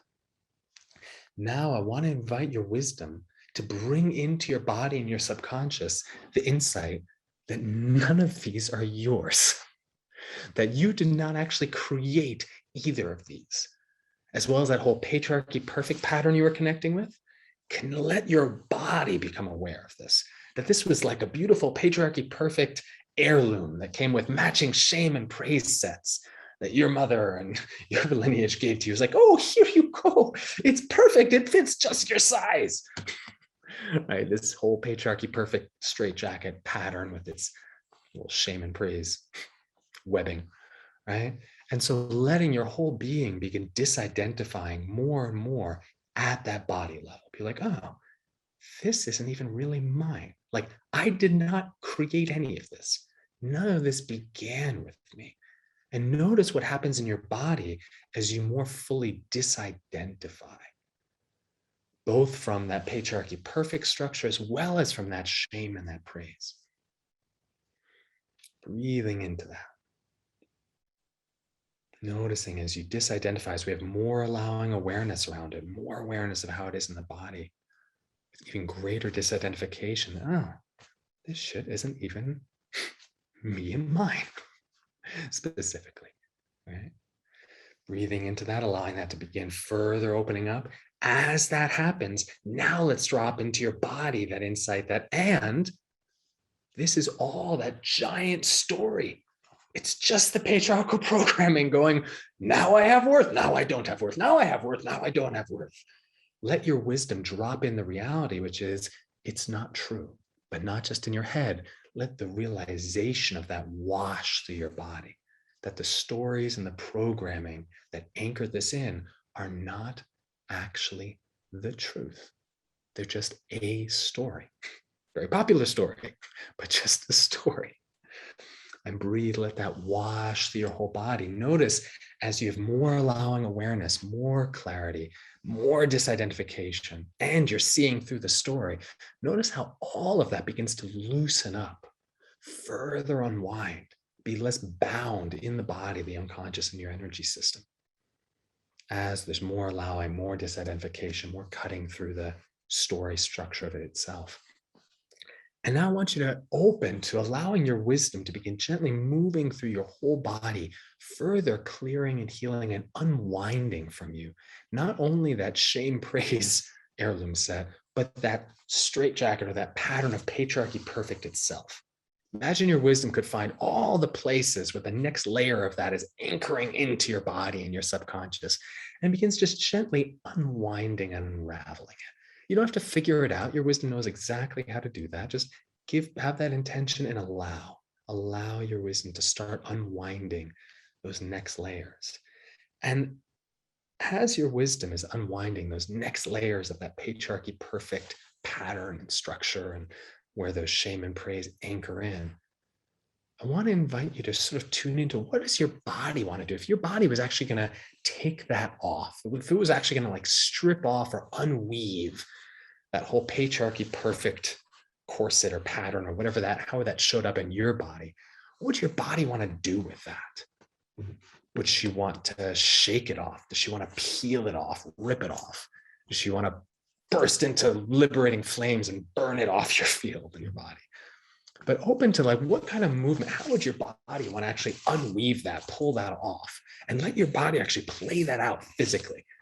Like letting yourself either pull that out, peel it off, shake it off, just explore what's your body impulse on how it wants to unweave, unravel, clear out those next layers of that patriarchy perfect and shame praise game. And just explore that movement, explore how your body wants to dissolve, unweave, unravel from that. Beautiful. And then once you have that, I'm going to give you another minute just to further kind of gather it out of your system, peel it off your body, shake it off, and imagine you've got it all in front of you. And what does your wisdom want to do with it? Does it want to burn it? Does it want to bury it in the ground, let the earth compost it? Does it want to send it off into space or transform it into something else? Open to whatever your wisdom would want to do with that whole old patriarchy perfect structure that was living in your body and your subconscious and all those accumulated old praise, shame from the lineage and the collective. Just explore however your wisdom wants to work with it. And you may burn it up or bury it or whatever fun ways your wisdom wants to unpack it there. Excellent. And as we're clearing off, as we're dissolving and releasing that, just take a moment, just shake and stretch your body a little bit. Imagine that your wisdom can bring you into this beautiful waterfall of cleansing, purifying light, energy, waves, however you want to relate to it, that your wisdom can use to just wash any residual patterns, any residual emotions, programming, attachments, anything else your wisdom wants to gently wash or cleanse from your system, creating even more space for your authentic being, for your wholeness, for your freedom, letting that wash and dissolve through. Really good. And as it does, now we're going to do a little retrieval and reclamation of all the patterns, all the parts and energies of your own innate worth that were taken, given away, or lost from you, your lineage, or the collective. So imagine that high above your head, there's this vast gold sphere. Remembering you can see it, just intend for it to be there, say it with words, gesture, feel it as sensation, it all works. But invite your wisdom to bring this vast sphere above your head and let your wisdom use that to begin retrieving and reclaiming any parts of yourself, of your lineage, of the collective, any energies of your own worth, your own value, your own sovereignty, anything that was given away, taken, or lost from you or your lineage through this patriarchy perfect pattern and the conditional worth game. Let those fly back to that sphere from all time and space across the generations. Everything that was given away, that was the truth of who you and your lineage really were and are. As those parts and energies fly back to that sphere, they fly in, they start getting cleaned up and healed and imbued with wisdom and brought into current time. And whatever is authentically yours, when it's clear and it's bright and it's present, whoosh, reweaves, rewashes, flows back down into your body, into your field. The things that were for your lineage are reintegrated for your lineage, those for the collective, reintegrated with the collective. And just notice how that feels as you reintegrate all those places of your innate, unconditional worthiness, the truth of your innate preciousness, as that's reintegrated, reclaimed. And as you do, I want you to imagine that you can bring not only your inner girl, but every developmental stage of your life, your inner teenager, your inner girl, your inner toddler, your young adult self, that they could all be brought forward. And that as they're all brought into this space, that your wisdom begins to reveal to them the truth, reflecting to them how wildly, wildly precious and lovable they truly are, just for being. That there's nothing they can do to become any more worthy or less worthy, that they are just deeply, deeply precious, loved, and enough. Letting the quality of that, letting that reflection wash and bathe through your whole body, washing over and wrapping and nourishing all those different developmental parts of you that needed to hear that, to feel that, to know that. Feeling that in your body. And then as you do, I want you to come back to the gallery with all those feelings, still connecting with all those younger parts of you. Come back to your screen, come back to your gallery here. And I want you to look at the other women present here. I want you all to not only reflect your own, but reflect each other's deep preciousness.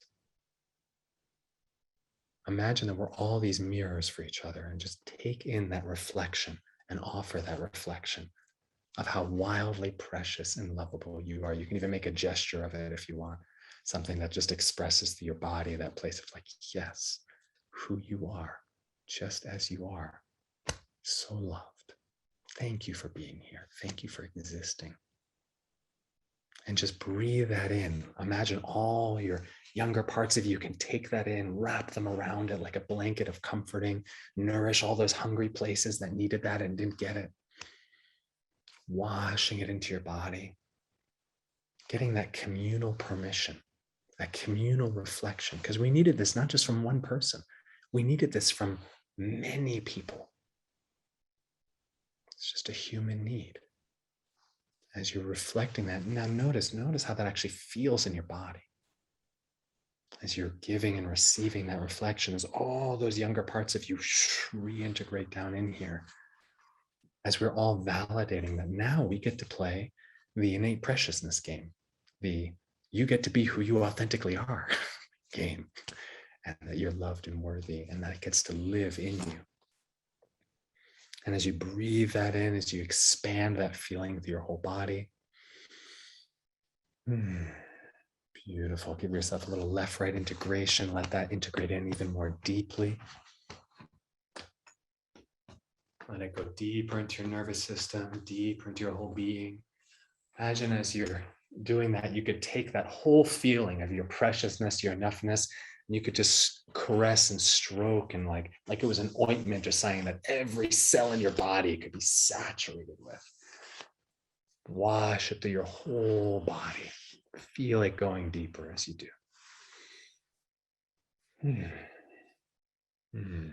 Beautiful. And then I want you to explore that in terms of how that actually lives in your body now, as you're feeling that new state, as you're feeling that increased expansion, that increased sense of worth or freedom. I want you to notice, how does that want to stand in that new state? How are you wanting to stand? What's your posture like from that space? What's your breathing like from that space?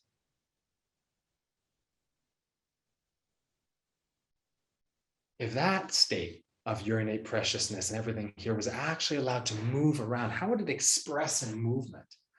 If it was allowed to move however it wanted to move.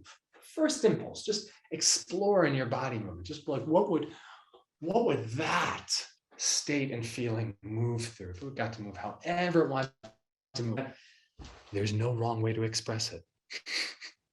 Whatever you're doing is perfect and welcome. Just exploring that feeling state. Whew. Beautiful. Bringing that in, welcoming that, and allowing us to congratulate each other on taking another step out of the patriarchy casino of the conditional worth game. Let's celebrate that in an embodied way. Woo! Getting more free. Excellent. And bringing it back in, coming back to sit down. Debs, I love that. Embodied big jumping celebration. I love it. Good. And then just take a moment to connect in with your body again. Notice how you're feeling and notice how your system is feeling, even around that original situation. As you allow that new state, that new reference point to deepen and anchor and absorb even more deeply.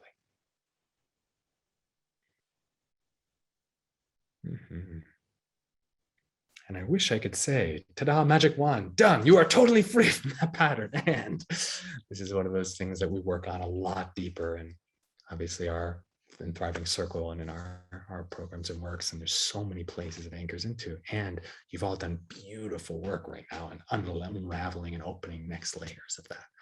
It's a beautiful job. So we'd love to hear in the chat what's coming up for you. What did you notice? What arose? What patriarchy perfect pattern were you maybe sort of unraveling from? What insights or what experiences came up for you? Mm-hmm. So beautiful. And a bonus point question. As you are releasing, right, these patterns, what would become possible for you if you're no longer in the conditional worth patriarchy casino? If your worth is unconditional, how will you play? How will you show up? What would you do? What would you not do?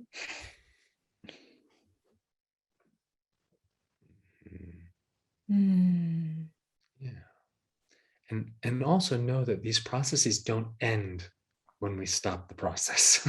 They are rolling in the background. They'll be rolling at a subconscious level, at a nervous system level, energetically for hours, days, sometimes weeks beyond, as your wisdom continues working into all those different levels of your system. Mm-hmm. Yeah. Mm-hmm. Mm-hmm. Great noticing of resistance and discomfort and unfamiliar. And that alone says so much about the shared condition of conditional worth, that even attempting to step out of it, the system resists because there is safety in the familiar. That's the design of the invisible inner prison of intergenerational collective personal traumas. There is safety in the familiar. The prison guards are holding us back from the unfamiliar. Unconditional worth is unfamiliar. Yeah. It's unfamiliar and it's scary, it's frightening as that. So, a huge space for what's coming up, discomfort and thoughts that it's not for me, right? Just giving that space. In the next section of today's workshop, we'll work with prison guards specifically. And we'll show you the full bird's eye view, the full map of the journey. And where you are right now is exactly perfect, right? Yeah, Jen, you notice I hardly ever move my body. It feels so unfamiliar, right? You know, just bring, these are huge awarenesses.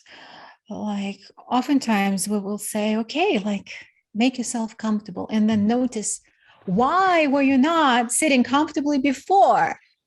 And it's so huge, right? And it goes back to that same conditioning. Don't take up space, ignore your needs and desires, that we're not even in touch, that we're uncomfortable. What? I can make myself comfortable? And these are little things, but they have huge repercussions and they open up huge possibilities when we begin to tap into that. Mm-hmm.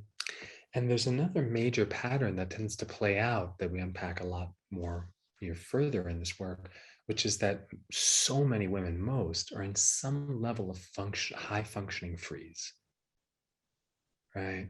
Where our system has some level of, it hasn't been safe, there's no way to really fight or get out. And so we learn how to shut down, not be as in the body, be highly functional.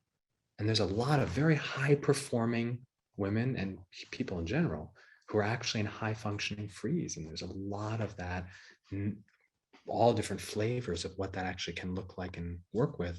And even though we're able to function, we're not usually able to feel it all as fully. Mm-hmm. Right? We can't enjoy everything as fully. We're not as able to be in touch with that full Yeah. body. When I was sharing my story earlier about discovering PSD and how I didn't feel stressed, right? My stress level ended me up in the ER, brought me to the ER, and I did not feel it. And I didn't feel happy and I didn't feel unhappy. I was in high functioning freeze. I was accomplishing lots. I worked in different places. I was teaching at a university. I had a private practice. I was doing so many things. I was a mom. and I was in high functioning freeze, and people would compliment me on how calm I was. You're so calm. I was checked the fuck out. I was not even in my body.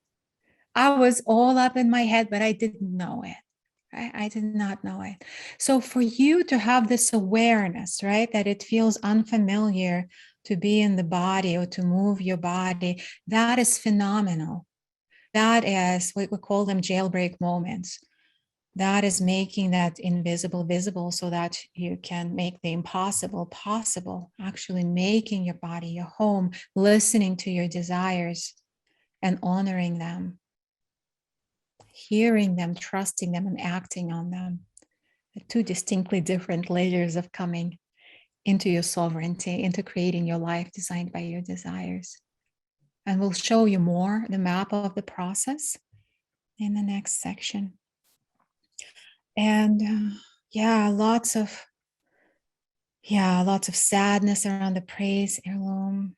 Exactly. Janina, I notice I hardly, sorry if I'm repeating. Adina, I would not earn money in a way that destroys my soul and more, regardless of how much money I'm able to earn in this way. Oh, feeling you and feeling that determination. And that is such a patriarchal heirloom. You have to suffer. You have to suffer.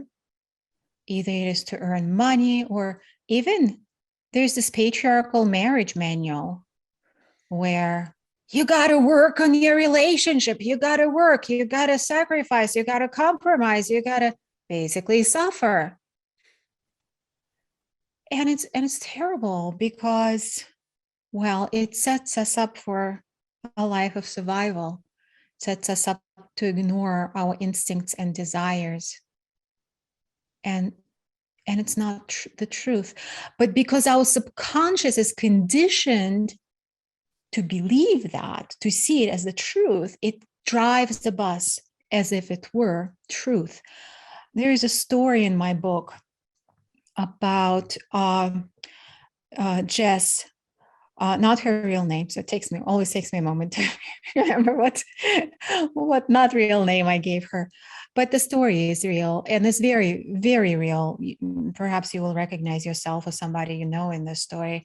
So when we started working together, she had a high achieving woman, and she had her number one objective, meeting her partner, right? Starting a family. And she had a string of heartbreaks behind her. And every next relationship would be just more awful than the previous one. It was just like she was going down the drain. She had so much anxiety. She felt this pressure. She felt like she was, quote unquote, running out of time to start a relationship and have children. You know, all that pressure, all that patriarchy, perfect. Well, you're running out of time. And she was in a panic. And what was actually playing out in all these relationships was that her wound of worthlessness was attracting relationships that were mirroring that back to her.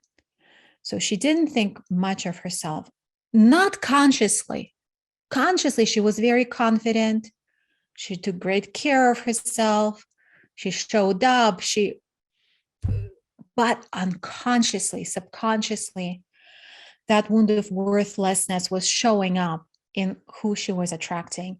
And the prison guards made the story like if it didn't work out in the relationship where already he lacked ambition and he did not really take good care of himself and was not that exciting to be around. But if it didn't work there, then she needed to lower the bar even more, because obviously, he was too good for her. That was the obvious conclusion through the lens of this wound of worthlessness. Again, it's not what she consciously thought.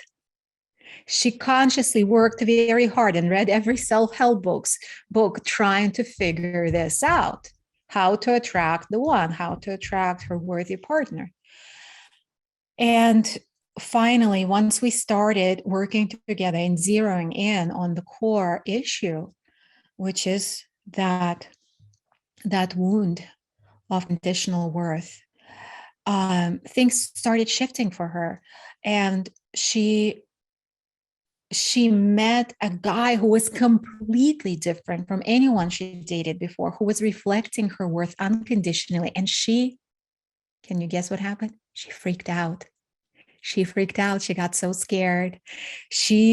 Her prison guards were up in arms and making up excuses to break up with him, like every step of the way. Like, no, he'll see the real me. No, he'll leave. No, we can never move in together because, like, he'll see the truth about me, and I'm so awful.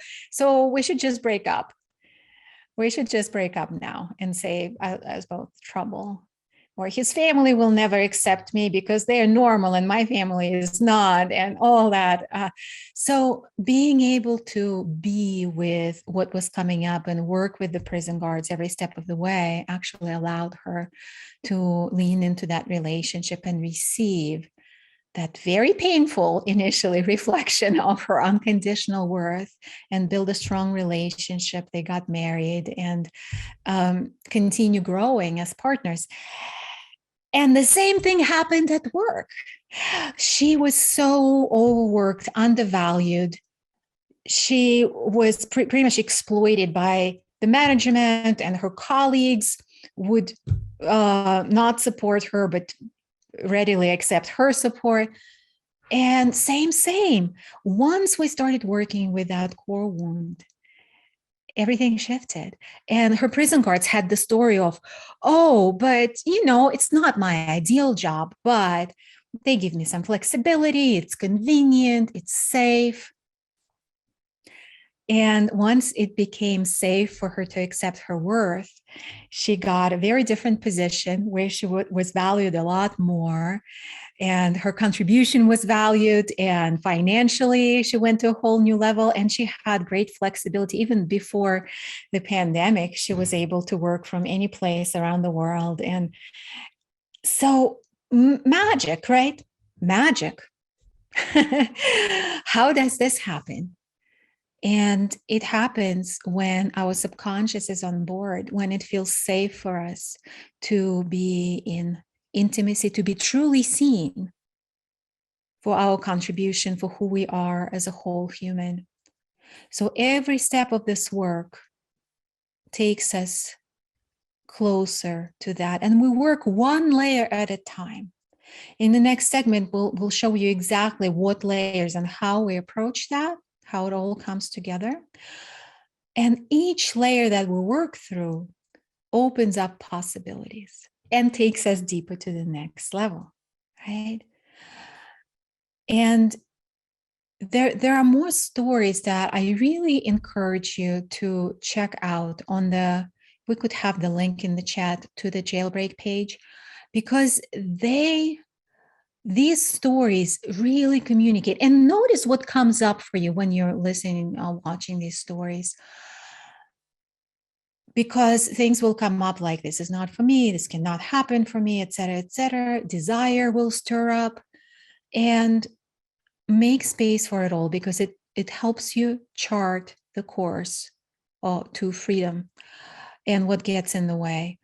And our Thriving Journey guides are there for you. And this is such a unique opportunity to have this one-on-one call with somebody who's been through this whole journey, who started probably a lot like where you are right now, with a lot of prison guard voices, a lot of doubts. Is that possible for me?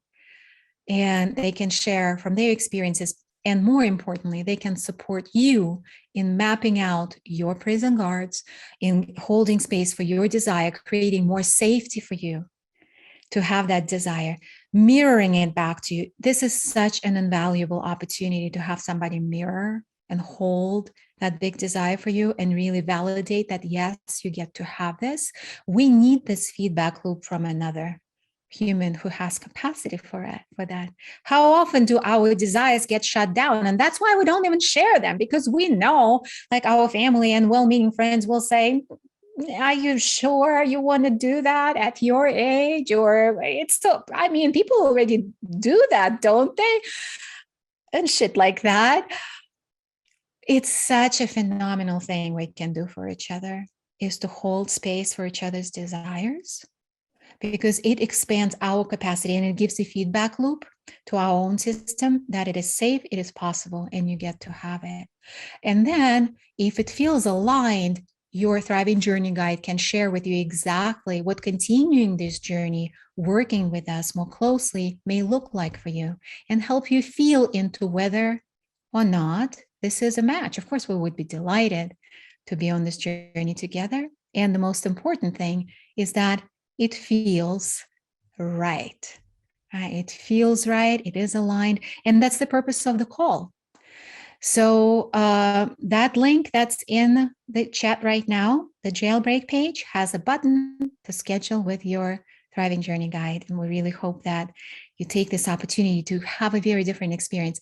And if prison guards are coming up right now, whatever they're saying, trace back, trace deeper from the surface level, from the face value of what they're saying, right? And how believable that is, to what's at the core. Am I worthy of receiving support? Am I worthy of this space being held for me? Maybe somebody else needs it more, so I'm not going to take up the time, right? That comes up so often. That comes up so often. And this is the least selfish thing that you get to do.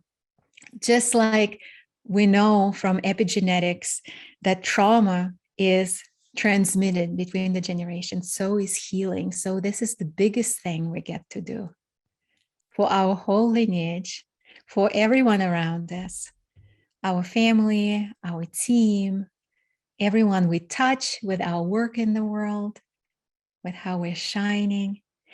And I want to share very briefly before we go on a break, a story that you can actually watch in its entirety on the jailbreak page. It's from Erin, because it directly relates to what you've been working with just now in this section. It has to do with Patriarchy Perfect. And Erin, as you'll see, is such a brilliant example of that. In every area of her life, she was acing Patriarchy Perfect in her looks, which was costing her an eating disorder and complete disconnection from her body, in her achievement, and underneath it all, she did not believe she had anything valuable to offer.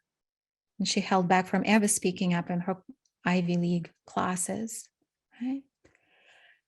In her motherhood, which was a torture chamber for her, trying to be Patriarchy Perfect, yet always feeling like she's failing and she's not measuring up and she's not good enough. In her relationship that was so perfect and so toxic and destructive on the inside, but the appearances were perfect. And when she joined the Thriving Circle, she was actually in this massive transition, leaving her marriage of 20 plus years with 2 kids, with her self-esteem completely demolished and her self-trust, trusting that she can trust herself to make good choices after being in a relationship with a narcissist who, as you may have an idea how that goes, right? Convincing her that she was worthless. Right? Despite all the Patriarchy Perfect chips that she worked so hard to accomplish, amass. So that was the point where she was. She couldn't trust herself that she would provide for the family. She was very concerned that she would be dependent on her toxic ex. She was scared. And yet her desire, a very quiet voice, was driving her forward. And we ended up working together in the Thriving Circle. So the transformation, which I hope you receive that directly from her, because her energy, I mean, that's one of the biggest things that we see week after week on calls with our thrivers. we see them change. We see them visually, energetically transform. It's like more of who they are come online, and all the miraculous unfolding. So what happened for Erin was she let go of the war on her body. She's no longer prisoner to all the healthy torture chambers, right? That she put herself through. She enjoys delighting in the foods that she loves. She's in a relationship that is reflecting her wholeness and her worth. She loves parenting. She is now in Paris with her kids for a month. She sets up their education in the way that she sees fit. Speak about self-trust, anti-patriarchal. And she is making a ton of money, having discovered a whole new revenue stream where she's working an hour a day and making more than she used to make as an attorney, pretty much, slaving away nights and days. And what she says is the biggest thing that unfolded for her is like, my life is just more real. Everything is real. Everything is real. Like, she is here. It's not a mask. It's not a costume. She is real, and her relationships are real, and her voice in the world is real. And that's what I want for you. That's what I want for my daughter. That's what I want for me. That's why we're on this journey together, to create a real experience, full, authentic experience of our lives, and explore how good can it get. So if I'm speaking to parts of you right now, other parts may be like, not into this at all.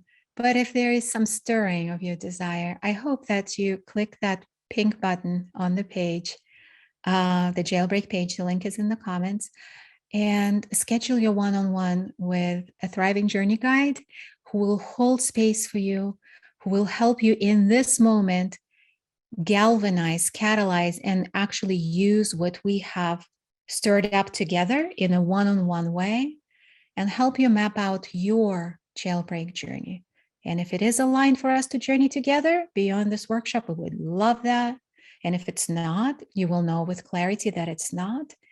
And you will walk away with greater awareness, greater tools, and the empowering experience of being witnessed by another woman who's been on this journey and has capacity for your bigness. Everything that you might have categorized as you, quote unquote, getting in your own way or self-sabotage, these are prison guards. And why it's very helpful to shift this frame is because this shift actually makes change possible. If it's you getting in your own way, well, then I don't know, right? What can you do with that? Or self-sabotage, just beat yourself into doing things differently. I don't know. But if it's understanding, shedding the light of understanding that these prison guards are trauma defenses that are preventing you from doing something, experiencing something, feeling something, to keep you safe based on the trauma that's recorded in the subconscious, then it actually gives a very logical healing frame.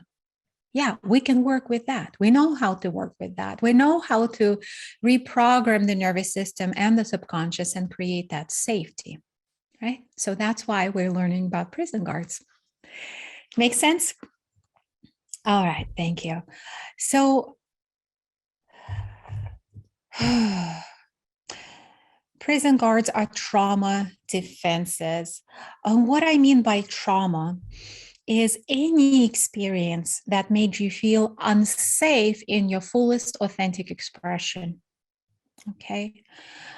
And it's your personal experiences, and these are collective and inherited. We may or may know all of in fact, none of us knows all the collective and ancestral traumatic experience that we've inherited. However, we are familiar with the prison guards, those trauma defenses that come up to protect us from re-experiencing that pain and trauma. And right now, we're going to shed more light on them collectively so that we can really see the invisible, so that we can do the impossible. So, prison guards. I'm going to give you some examples, and I hope you give me some examples. So, prison guards show up in the mind, body, and actions. And at the core, the result of their activity is holding you back from fully living and fully enjoying a life designed by your authentic desires. So that's how you know that it's them in action. So in the mind, they often show up as the imposter syndrome, the inner critic, oftentimes as lack of clarity, like I know there is more that I'm here to do, be, experience, but I just can't figure this out. Not because you don't know it, it's because that access can be blocked by prison guards. Sometimes it's mental fog, like all of a sudden, when you're put on the spot, you can be like, oh my gosh, I'm not remembering this. Again, not because something's wrong with you, but because there's a protective mechanism at play. Anything else that you can you give me examples of prison guards in action? I would love to see some examples of prison guards, or maybe some stories that prison guards tell. That's a hot one. Let's go there. Prison guards tell very convincing stories like, this is not for me, this will never work, who would want to listen to me? I'm too young, I'm too old, I need to read more books, I need to earn more degrees. Yeah, procrastination. Yeah, we'll get to that one. Rushing, I don't have time, not enough time. You know, I brought this in during the thriving experience, and it had some resonance. I'm going to bring this in again. When I hear a woman say, I don't have the time, I don't have the time, I always want to say, well, who the fuck has your time? Who has your time? Who has your time? And it's not a joke. It's a very real question. And it's filled with pain, because somebody has our time. And if it's not us, then who? It's important to know. It's important to see the invisible so we can do the impossible, right? Yeah. Oh, Janine, my work isn't valuable. No one would pay for it. Exactly, right? There is a story of Leslie in my book. Some of you might have read it. And this story haunts me. It haunts me because there we have it again, a situation where a woman, very confident, very accomplished, who's invested in herself at a very high level in her business as she was preparing to transition from the corporate setting to running her own show. She was in a very high level mastermind with somebody whose name everybody knows. And after her presentation, or she made a contribution to the group discussion, and another entrepreneur approached her and said, you know, I really appreciate how you think, and I really think you can help me. I have this project. I would love to hire you to consult me on it. And he offered her a consulting package priced at over $350,000. I think it was 360 and some. And she shared that with me. We were having a one-on-one call to see if she wanted to do this work, identifying and healing PSD. And she shared that with me. And I'm very curious, like, what happened? What happened? She's like, what happened? What happened with the offer? What offer? Well, and then it became very clear to me that Leslie's conscious mind, although she remembered the story, she had perfect recall, but it didn't register it as real for her, that she was worthy, that it was a real offer.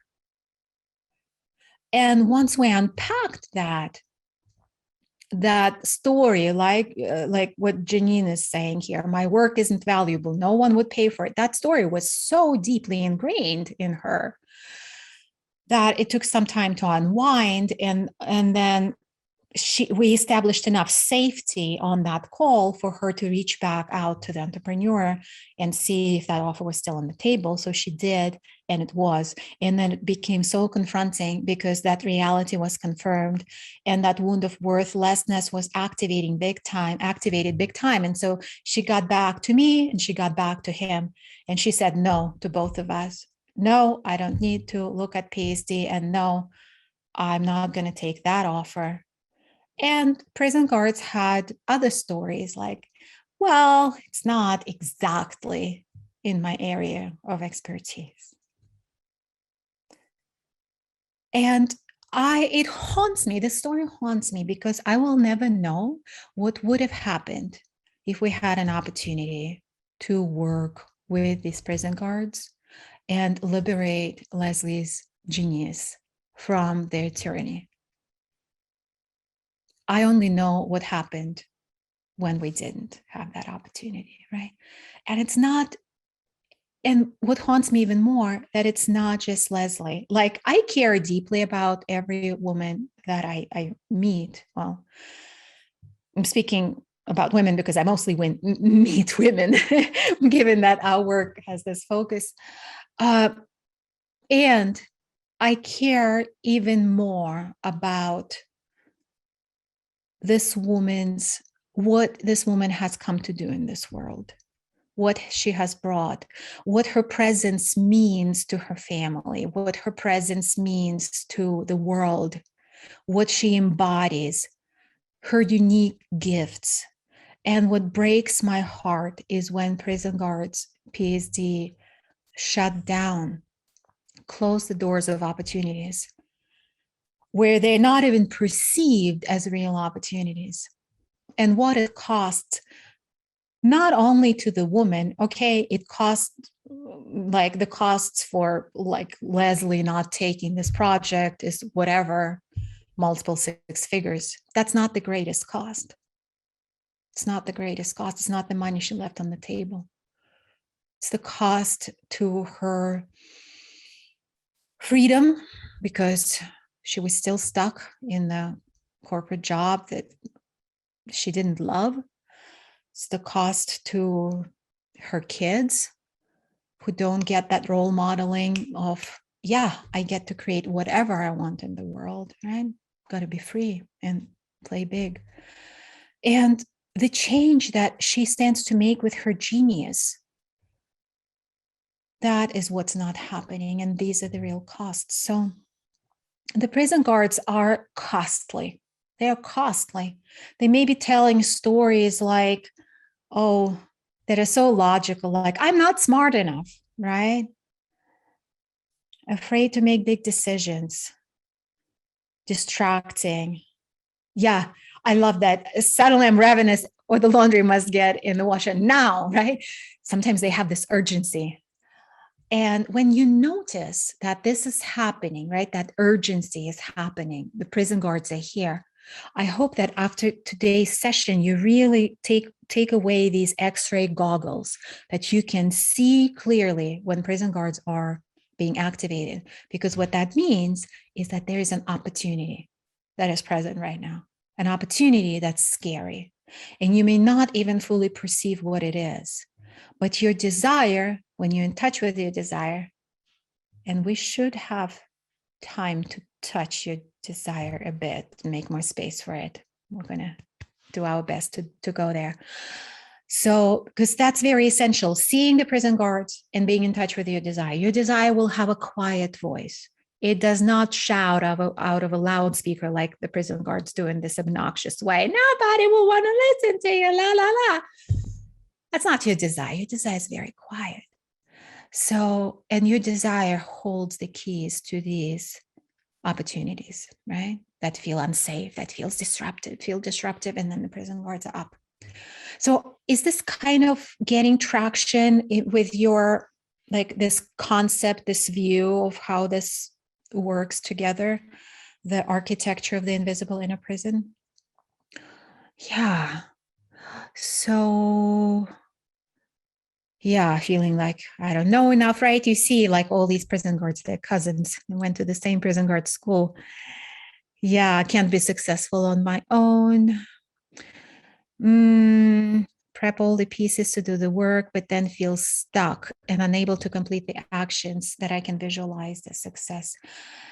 Oh, feeling you, Diana. Actually, Erin's story that I shared earlier, when we began working together, she had the pain of having been sitting on a project for 6 years. And she was like, I'm 95% there. And I have been 95% there for 5 years. Oh, I see knowing nods.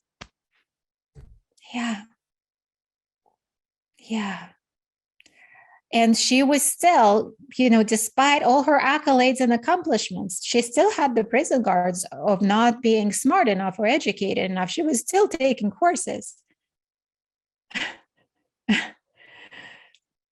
because that never ends, right? Because more accolades, they decorate the prison cell, but they don't open the door to freedom.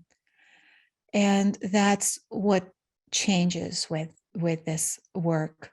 For her now, she's like, I don't care. I'm just going to go out there and put it out there. Any idea, I'm not looking for anybody to come in and validate what I'm doing. I'm just going to put it out there. And that's how she rolls, right? And that's how the world needs us to roll, because the world is in trouble. So in the mind, yeah. Oh, I love that. I love your share that you have more confidence and fun, joy, connection with your inner child. Oh, that's so good, Loretta. So honored to be on this journey with you. Rest inside yourself. That is so beautifully put. Prison guards in the mind, prison guards in the body. They show up in the body in so many ways, and they're pretty loaded, right? So anytime you get like, oh, that's like a lot, to shake out, repower, come back to the here and now. There are so many stress related conditions that are just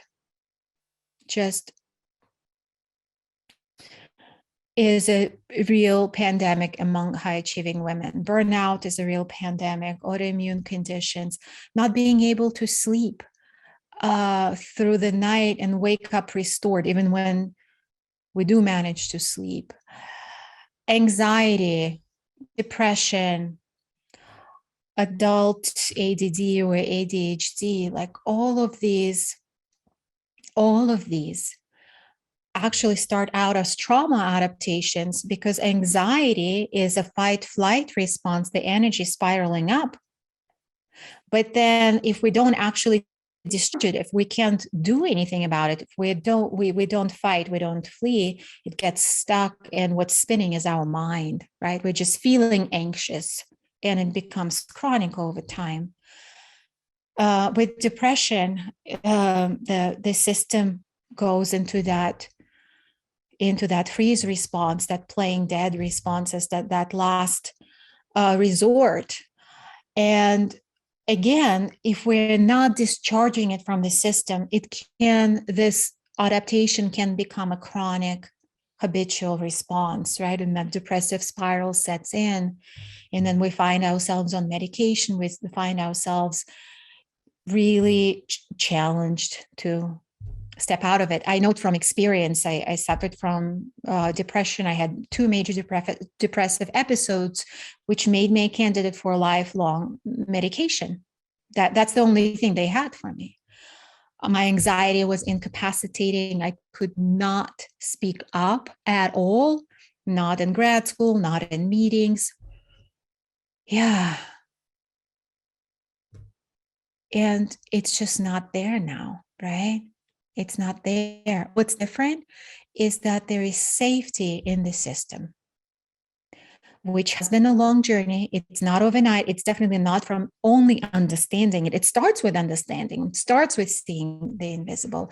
But then what we do on this journey is rewiring the nervous system, which takes not only practice, it takes community, it takes multiple nervous systems being regulated together. Just like, you know how you feel when you enter into a room and there are people who are dysregulated, right? Somebody is losing their shit, somebody is anxious, somebody is, right? And how you feel immediately, like you don't want to be there.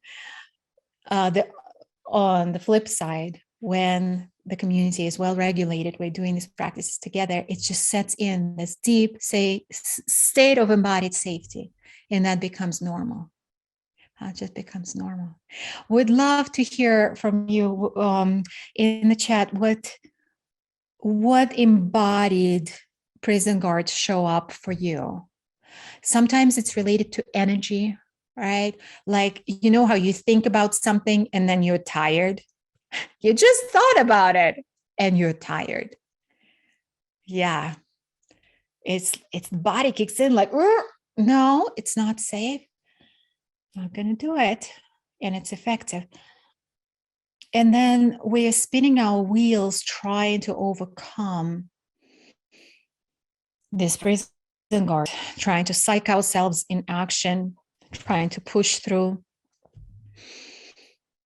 And then oftentimes we burn out. Like my awakening happened in the emergency room because my adaptations were working great. I was working all the time. I was numbing with work. I was numbing with a lot of things. Work was my most productive adaptation. And it was getting this disrupted through a health scare that changed my life.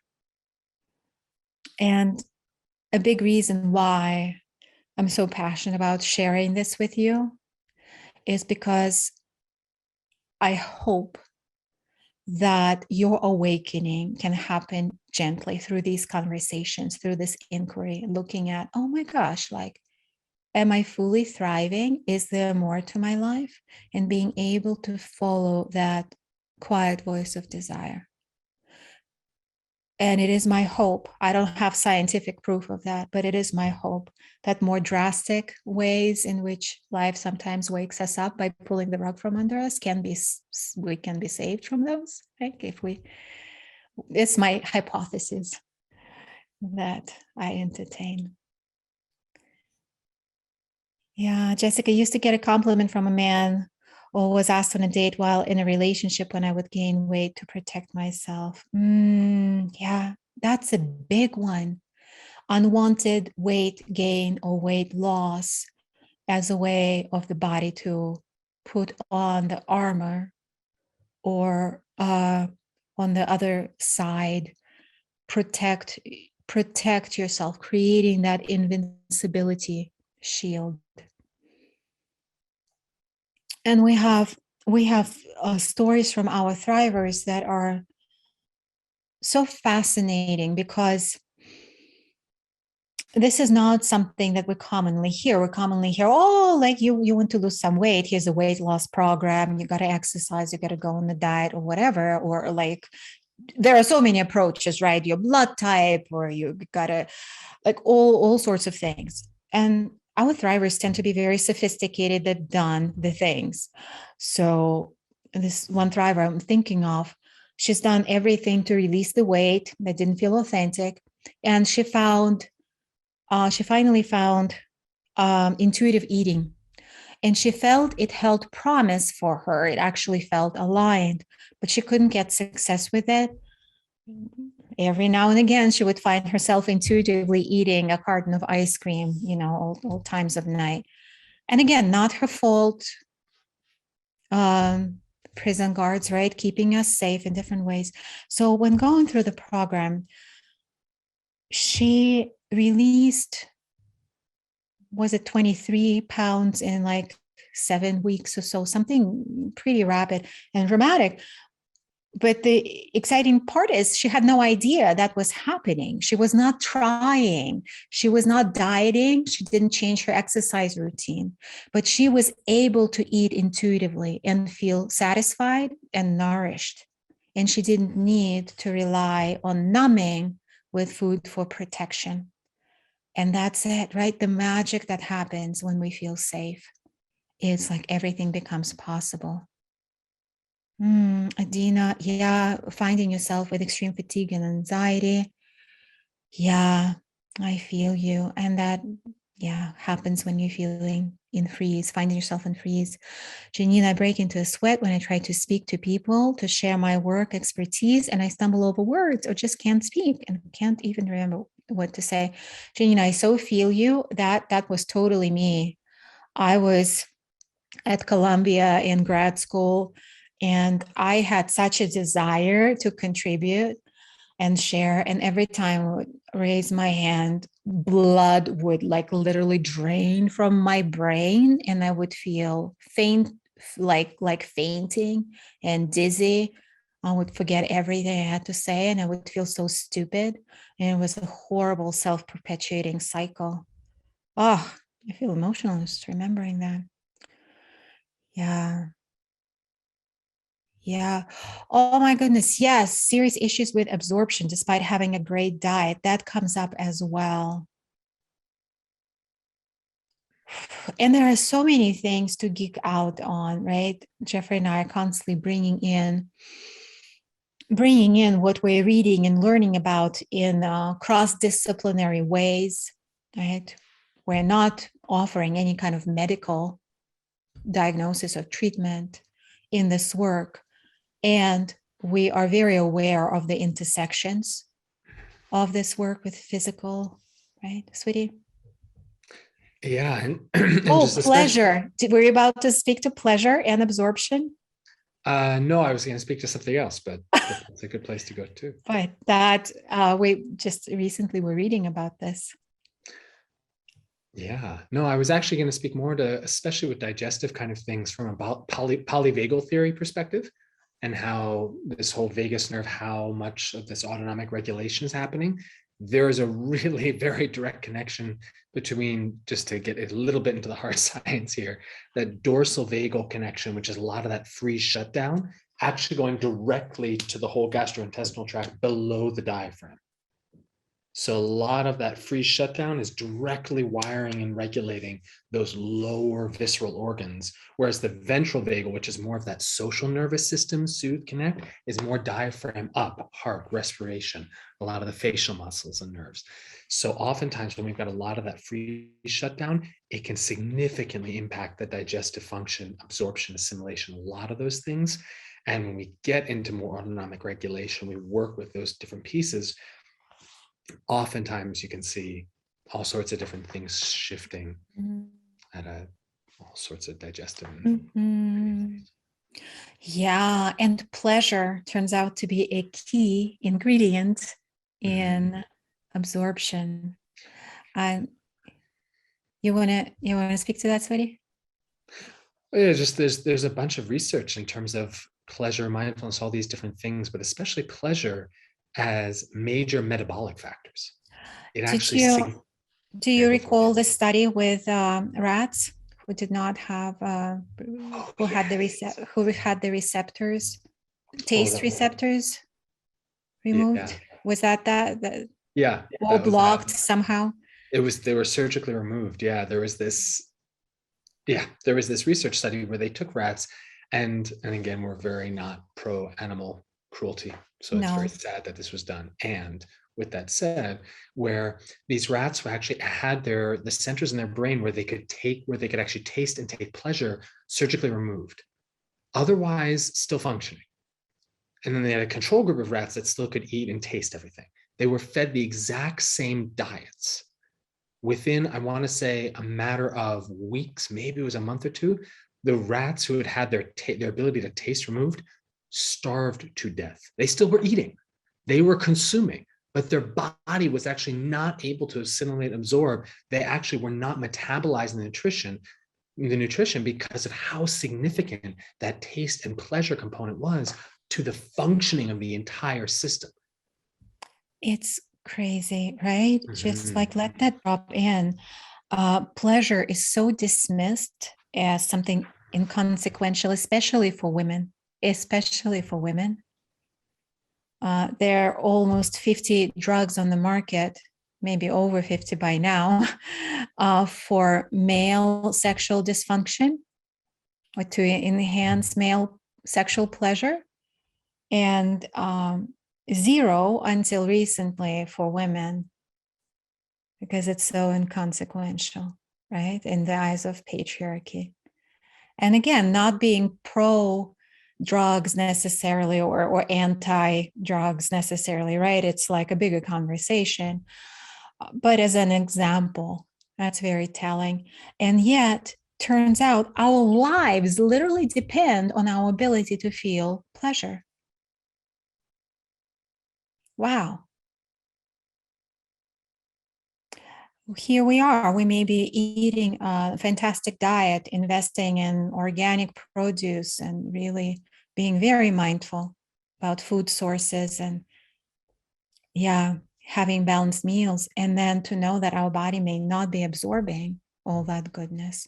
That's kind of sobering, right? So, yeah, a lot there on the body plane. And thank you so much for sharing. You all of you add so much richness to the conversation. So appreciate you showing up with your insights and experiences. Mind, body, action. In the action domain, prison cards show up as addictive behaviors oftentimes. That again we use for numbing. There is that Scottish proverb I love that goes, "They talk about my drinking, but never of my thirst." I always look at the thirst, right? When talking about addictive or dissecting addictive behaviors. We all have some addictive behaviors somewhere, or sometimes addictive thoughts, like, because there's always some kind of numbing going on if we're not feeling safe, right? And so that begins to dissolve the more we feel safe. And distractions fall into that category too. Musami mentioned that before, when you have that important proposal to submit, and all of a sudden you have 50 tabs open on the browser, you're doing research, and then the day is gone. Yeah, I feel you, Janine. Thank you for resonating. Yeah, not you. It is not you. It is not you. It really is not you. And sometimes the prison guards would go, "Oh, well, isn't it kind of letting us off the hook when you're saying it's not you and then there is no accountability?" It's the opposite. There is actually radical accountability when you know it's not you, it's this prison guard. Wouldn't you want to do something about it? It's just when, oh, I'm just faulty as a human, right? Then there's not much we can do. But here we can. And we see that happening every day. And we hope that if it calls to you, we can partner in uncovering what becomes possible for you, right? When the prison guards are handled. And so this is actually probably a good moment to transition to how exactly we work with them, right? So, oh yeah, interesting. Definitely the law of attraction materials go hand in hand. And looking at them through the lens of what we're talking about, it becomes very obvious that it is a missing link in the law of attraction teachings. Well, from my perspective, in that oftentimes we're trying so hard to resonate that feeling, right? How that would feel when I have what I desire. But it's so unsafe in the system. So we can think about it, we can create a vision board, we can write down our intentions and goals, but it doesn't go into the system. The subconscious is not on board. And then it's driving the bus in the opposite direction. Not us, not our fault. And creating that safety really allows for things to come in. Yeah, great. So, sweetie, perhaps this is the moment to work a bit with guards, right? Yeah, yes, it is. Directly. I want to answer one more question here that Mhm. Valeria asked, which I think is such a great clarifier. How do we know if watching a movie is a PG or a way to relax?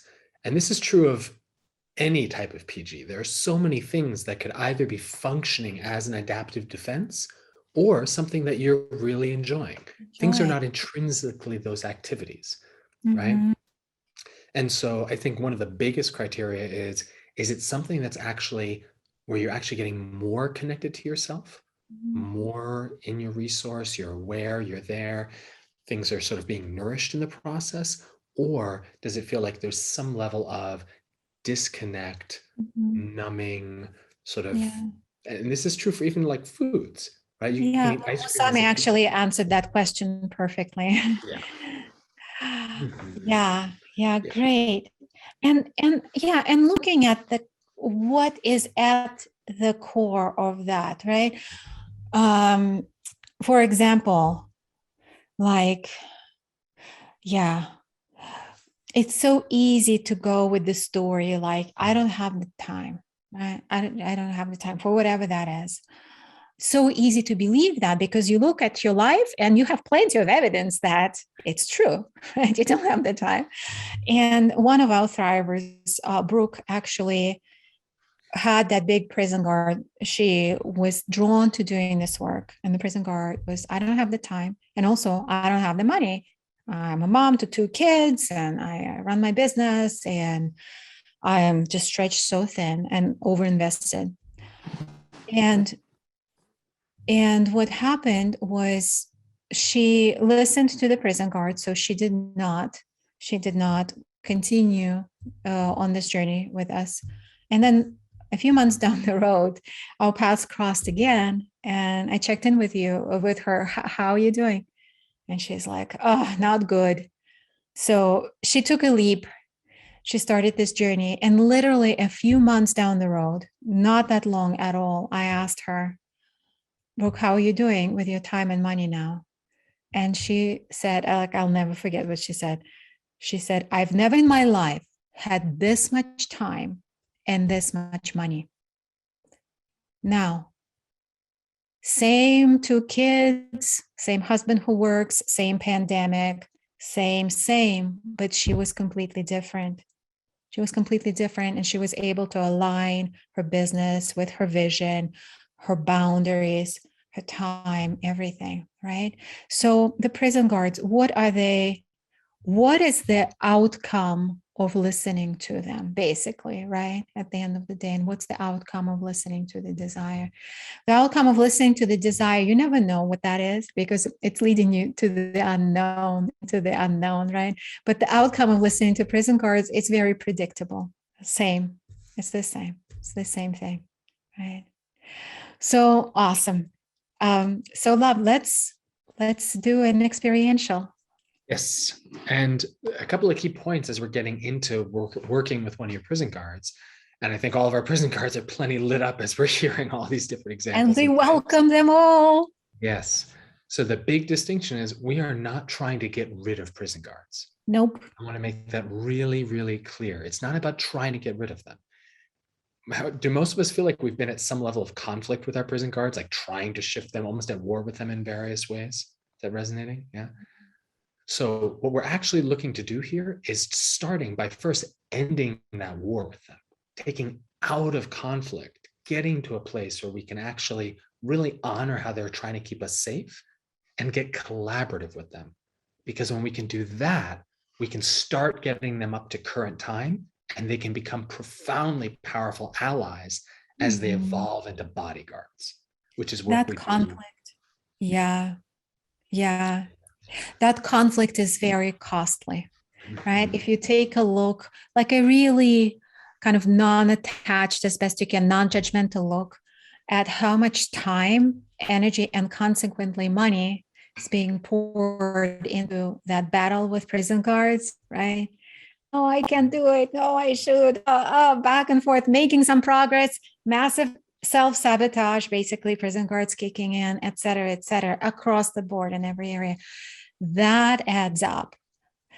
Many women, I ran this inquiry by estimated that about 90% of their time and energy is consumed in that conflict. So yeah, making the invisible visible now so we can shift out of that situation. Back to you, love.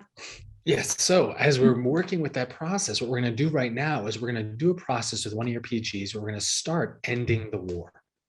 We're going to start that process with one of your PGs, knowing that later stages would be getting collaborative and actually evolving them into those really powerful allies. So with that said, everyone take a moment, stretch for a sec, just like take a couple breaths, shake your body out, stretch your body for a second. Excellent. As you're stretching it out, let's have the intention that we're inviting our wisdoms to be fully present, fully guiding, fully leading this process for you. And as you do, ask your wisdom to help you select one of those prison guards that it wants to help you begin working with right now. So it could be one of those prison guards in mind, body, or action that your wisdom knows it would like to begin working with, ending that war with, begin working with.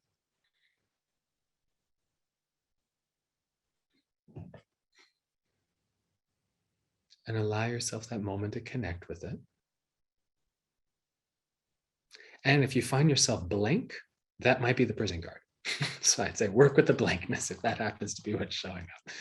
If not, allow yourself to connect with that prison guard and remember a time where that was present. Allow yourself to really connect with one of the times where that prison guard was really up in your system, really active. Notice maybe what you saw in that time, what you heard, how you were feeling, what your posture was like. Let yourself step back in to connect back in with the embodied experience of that prison guard.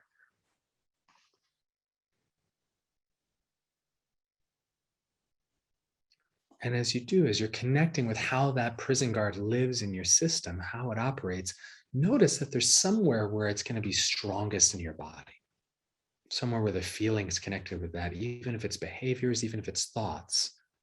There's going to be somewhere in your body that that prison guard lives, or where its sensations emanate from. First impression, wherever you find that, just bring one of your hands to that place. Help you connect with it more fully, wherever that might be in your body. Excellent. Good. And it could be somewhere in your head, might be somewhere lower down. And take a moment as you're connecting more fully with that prison guard there in that place. And let's explore again how it shows up in terms of sensation. What's the shape of that prison guard? I may call them PGs for short. What's that PG's shape?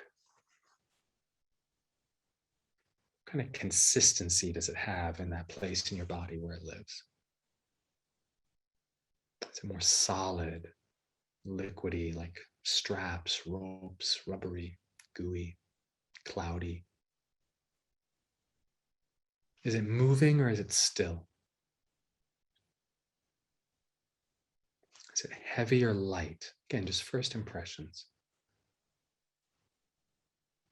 Notice its texture. Is it rough or smooth, slippery or slimy? And if it had a color, what color would it be? First impression. Great. And then just notice the edges of that prison guard. Notice if you sort of trace it out through the body, how far out does that prison guard go as it's living in your body, in your nervous system and subconscious?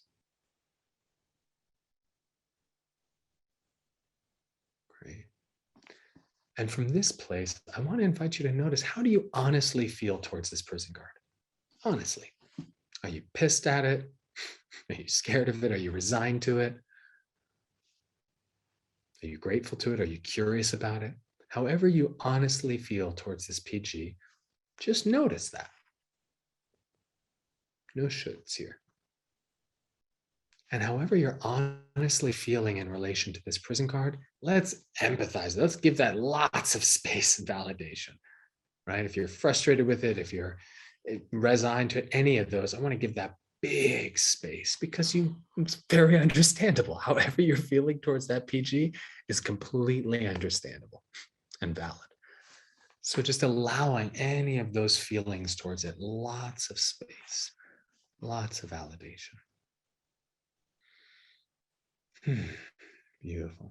And from that space, as you're giving a lot of space, a lot of compassion and validation to however you're honestly feeling towards those PGs, bring your hand back to that place where you're feeling that PG, maybe even bringing another hand to where you're feeling your relationship towards it. So your frustration towards it, or your resignation, your fear, or your excitement, or your curiosity.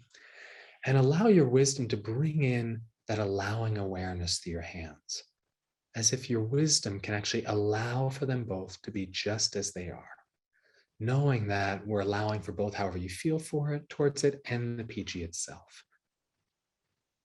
Because if we can allow for it, including any resistance towards it, that's going to help open the space for us to be able to work with it further. Letting that allowing awareness and safety come through the touch. Beautiful. Notice what happens to the sensation when we can actually allow it to be there just as it is for this moment.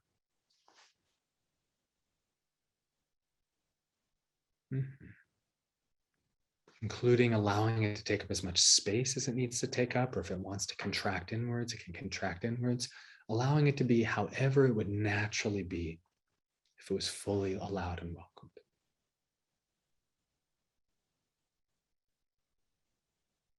Beautiful.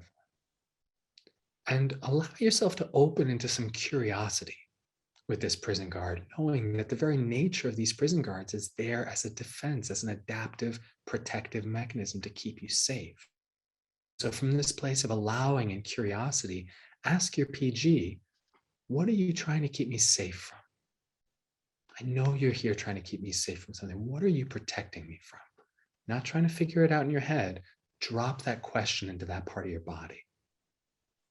And just notice whatever arises. You may hear a voice, you may get a picture, you may have a feeling. Whatever that first impression, first impulse is. You may feel like you're making it up, just go with that.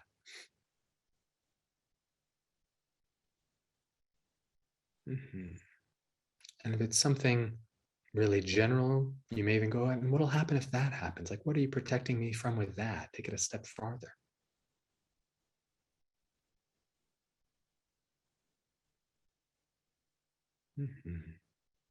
And whether you're acknowledging it on a conscious level, or even if that's just sort of percolating at a subconscious level, it still is working as the process.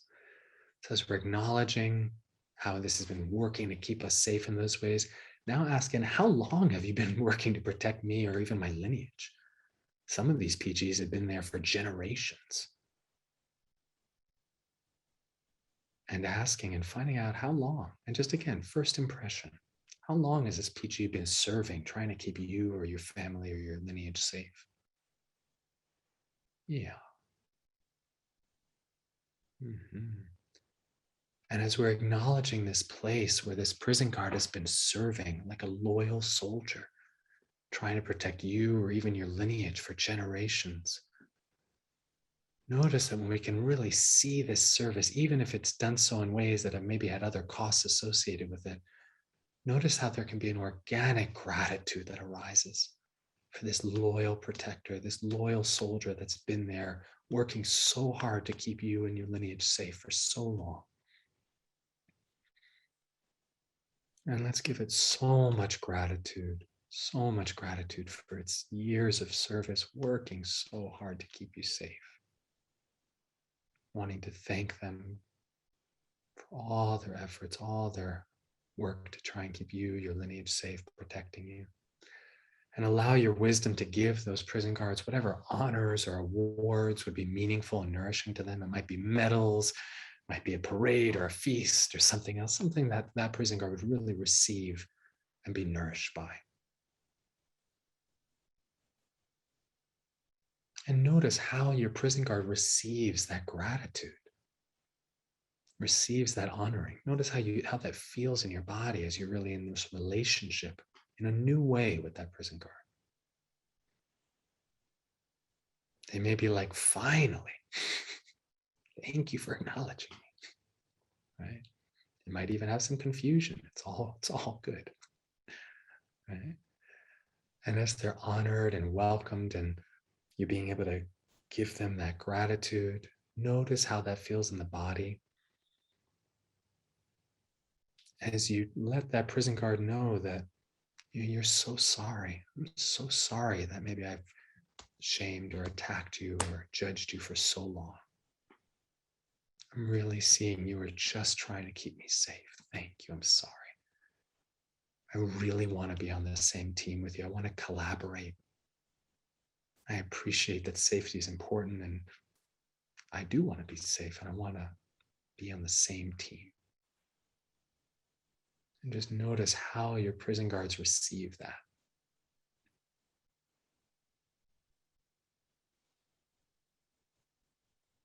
Notice how they experience that, how your body experiences as you begin this process of ending that war that you've been waging with them for so long. Coming to that place of gratitude and compassion.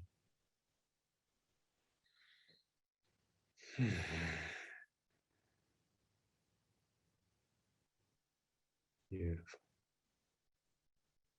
And let them know that there's other ways you'd want to continue to be working with them in the future, helping them be even more effective to keep you safe, to support you in ways that really work for your whole being.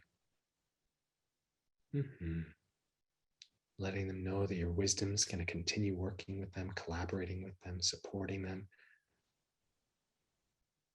And ask for your PGs if there's anything they need from you to support that building relationship, that ending of the war.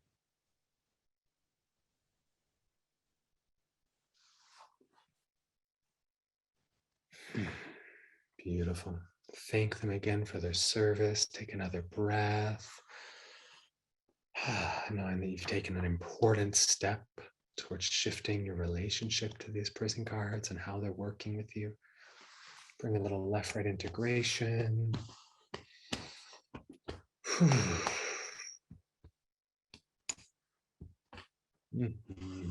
Allow yourself to gently stretch, look around, see where you are as you come back into the room. As you feel your feet on the ground, back to that awareness. Oh, such a beautiful job you all did with your prison guards. And feel free to share sort of what showed up for you in that process in the chat, when insights arose, how that was, what you experienced. You all did beautifully. Oh, so glad, Masami. Yeah.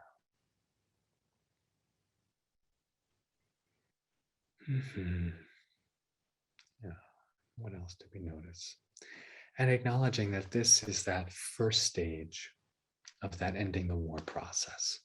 After we do this, we have other processes we're able to do where we're able to take them further, help them really get current and resourced and evolved. And we try and get as much as we can to you in this retreat. There's only so much we could do at a time. Yeah, beautiful. Awesome, Zofia. It was really powerful to connect with the PG lineage. Yeah, I'm so glad. And Lisa, I'm a bit overwhelmed at how active the conversation was, how many active responses I was getting. Yeah. Part of what happens is we get more and more into this dialogue, and that's part of building that relationship. And then they're able to become these amazing allies, and we can have these really great dialogues and relationships with them. So yeah, beautiful movement in that evolutionary direction. Really good. Yeah, so good. Excellent. Sami, I got a great insight from my PGs and how to collaborate together. They said I just need to tell them what my goals and visions are clearly and as much as possible so they can be on board and support me on the journey instead of fearing the uncertainties. I love it. That's so beautiful.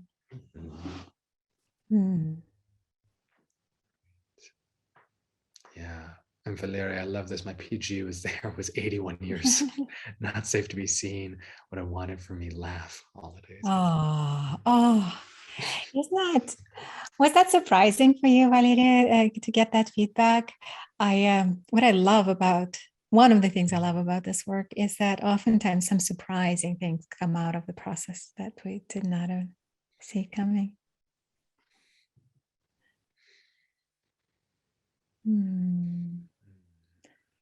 Wow, the sense of urgency about something else, some other distraction, right? As a PG. Yeah. I easily do work for others, but not for myself. Yes, it's such a huge PG. And even doing work for ourselves, we have been conditioned to come from the place of brokenness. Well, if I'm really in a shitty place, then I can work on myself. But if I'm pretty good, then what else do I want? Right? What else do I want? My life is pretty good. And it's such an insidious PG. It's the worst, in my opinion, because it keeps the cap and it's so low on our true potential. Like we never get to experience, right? Our true bigness, thriving life, because our life is good. And it's not about not being grateful. It's not a contradiction at all. You can be really grateful for all the good things in your life and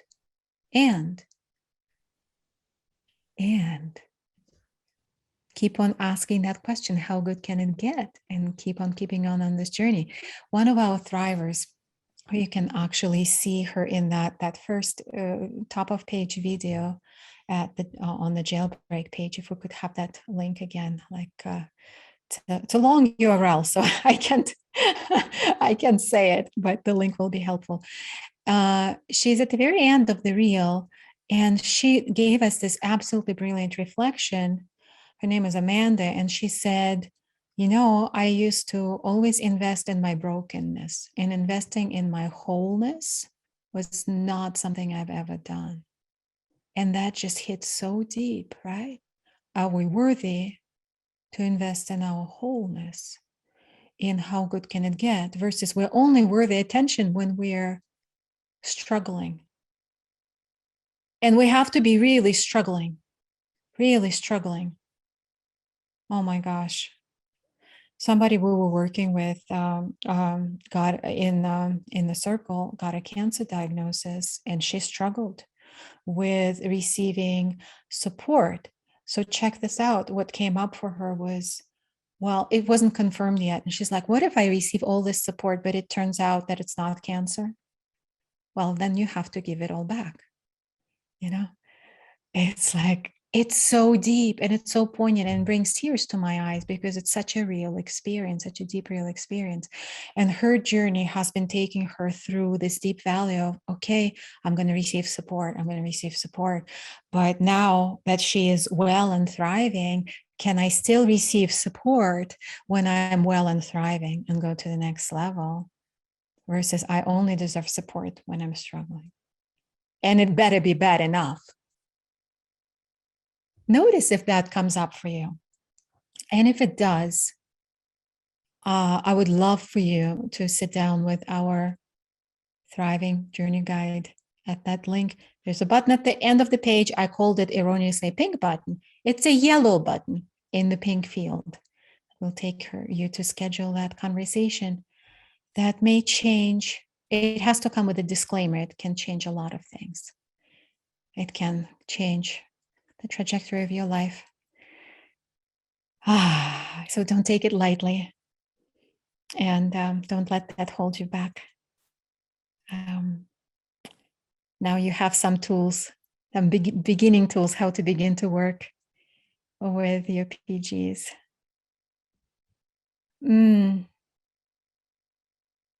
So many great shares.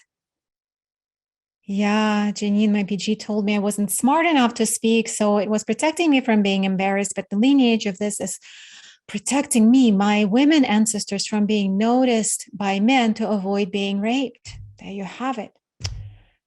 I've always been terrified of rape, though I've never experienced it myself, Janine. And so I'm going to drop a bomb. Okay, trigger warning, like everything else has not been trigger warning. So if things come up, discharge, come back to the repower place.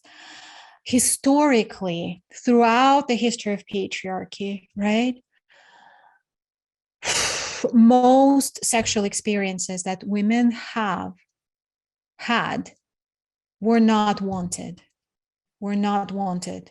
We're not initiated by women. It's not like, oh, I like this cute guy, I'm going to have sex with him. No, women were married off, oftentimes as children. Were it was an obligation, like sex was an obligation. Nobody was concerned about a woman's pleasure. Sex was not for pleasure, it was for procreation, and a woman could not control that. I mean, this shit runs deep. And on the one hand, I want to say, I'm sorry for bringing this up. And on the other hand, like, truth will set you free, because now maybe it sheds light on, oh, maybe that explains a little bit about like some things I have in this area that are coming up. I mean, not being safe. Yeah, it has never been safe. Sexual experiences were never safe.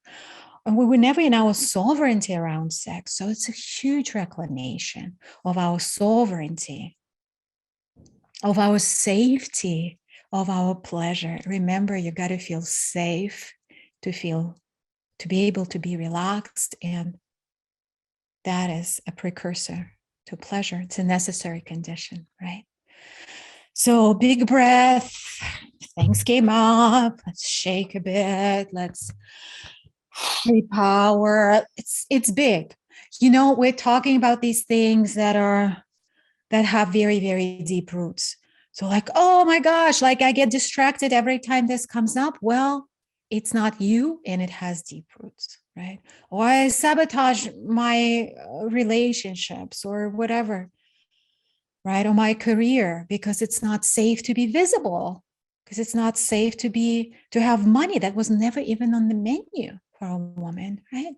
There are so many women in our programs that discover, to their great surprise, completely shocking, that they actually have the subconscious belief that if they make more money than their partner, either existing, the actual partner, or a partner that they hope to have someday, that their relationship is doomed. They'll never have a partner if they make more money. It's not something they consciously believe. It is not something they consciously believe, but it shows up in blocking their ability to have financial freedom. And once that becomes visible, then we can work with that, right? Prison guards are also really skillful at keeping things from becoming visible. Yeah. So doing this collectively makes the process so much easier, because collective acupuncture, something became visible to you, Janine, you shared that, then there's a ripple effect. And maybe Diana is like, oh, yeah, that, right? I haven't really looked at it this way before. And it takes us all deeper. And conversely, one of us shares going to the next level. Like Lisa had a breakthrough. She shares that, and everybody is like, oh, yeah, it lands as safe. I can have that too.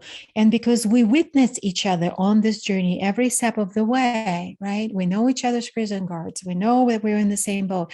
Then the system receives it. It identifies with each other on this journey. So everybody's success, right, brings up your level of heaviness and deservedness and possibility and safety. It's different from watching Oprah on TV. It's harder to identify with Oprah.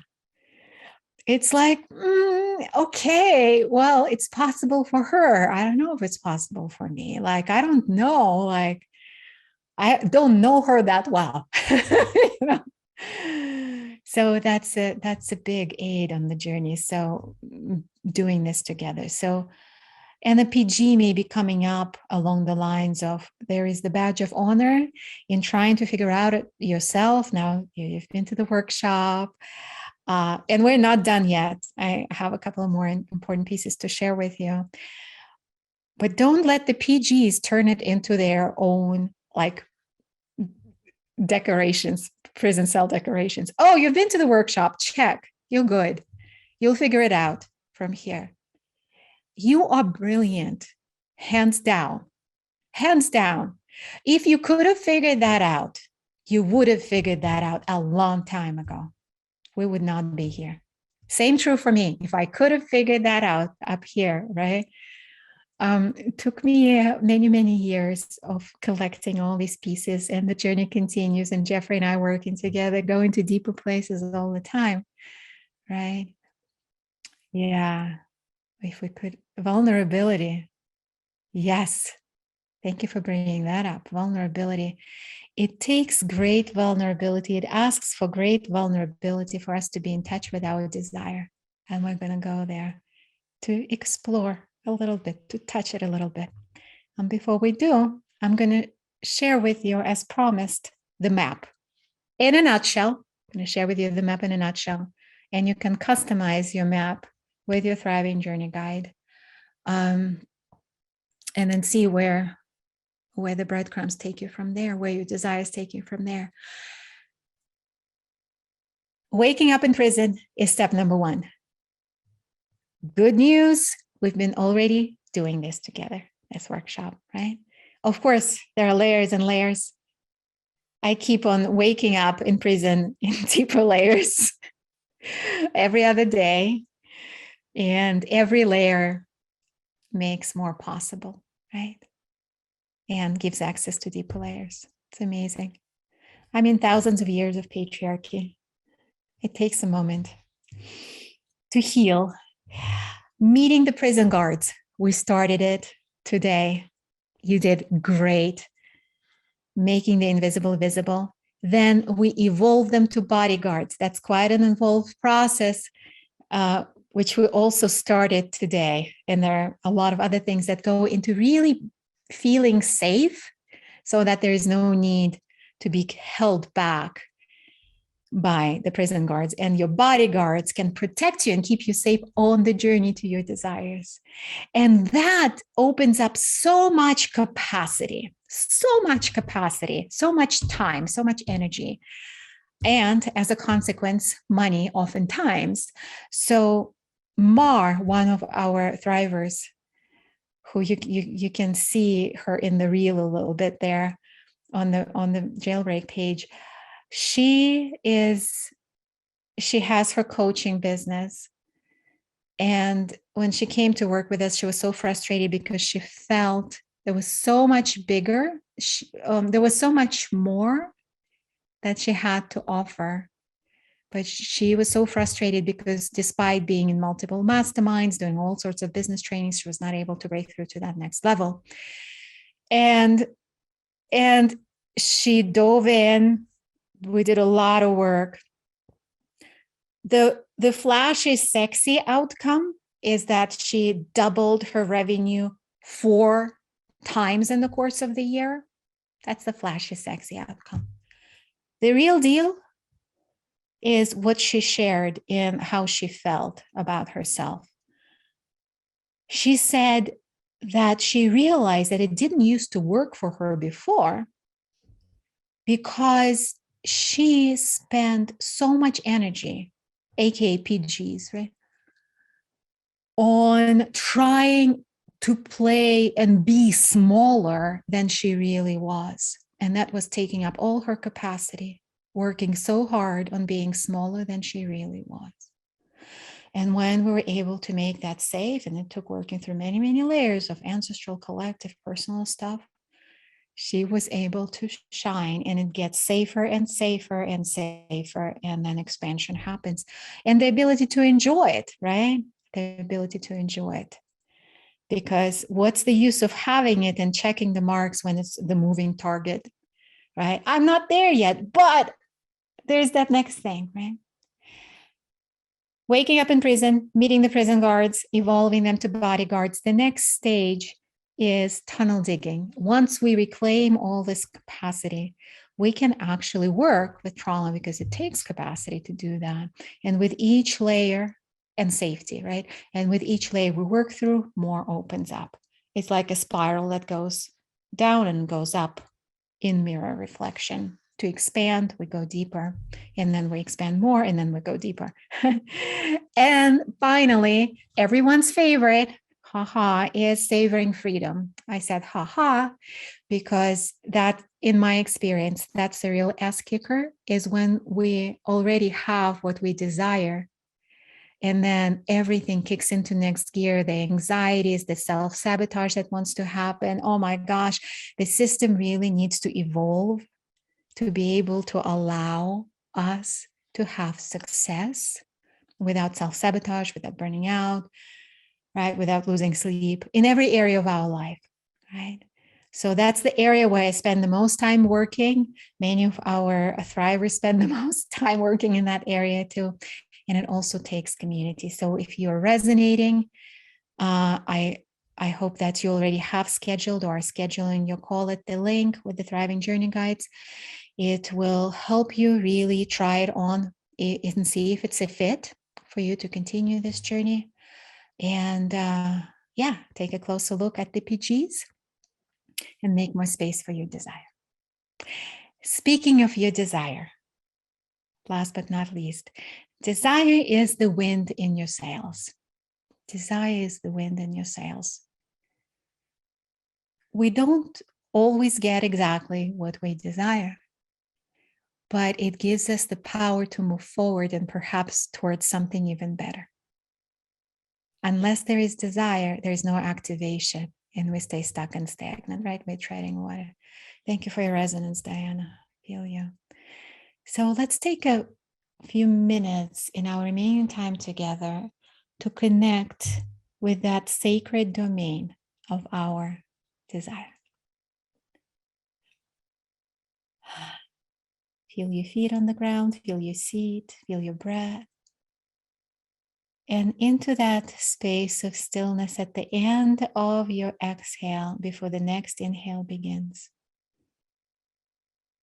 Drop that question, what is my heart's desire?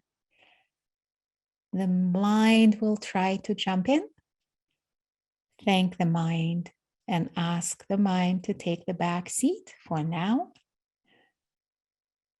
Instead, listen to your sensations, images, memories, some associations. Just welcome everything that comes up that may be surprising and maybe doesn't make sense. Make space for it all.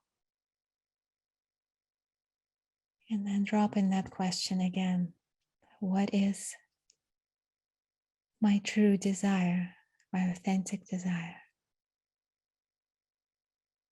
And notice what stirs up.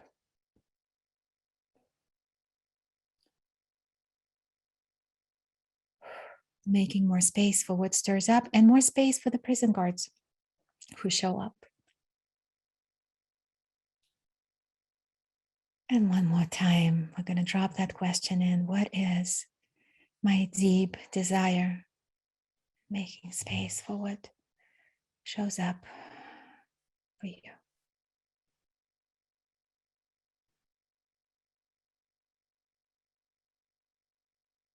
And now,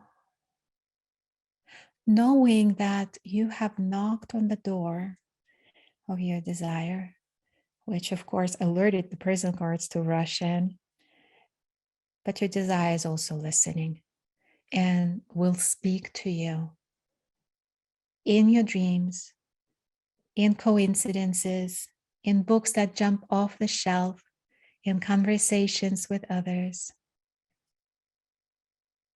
Stay open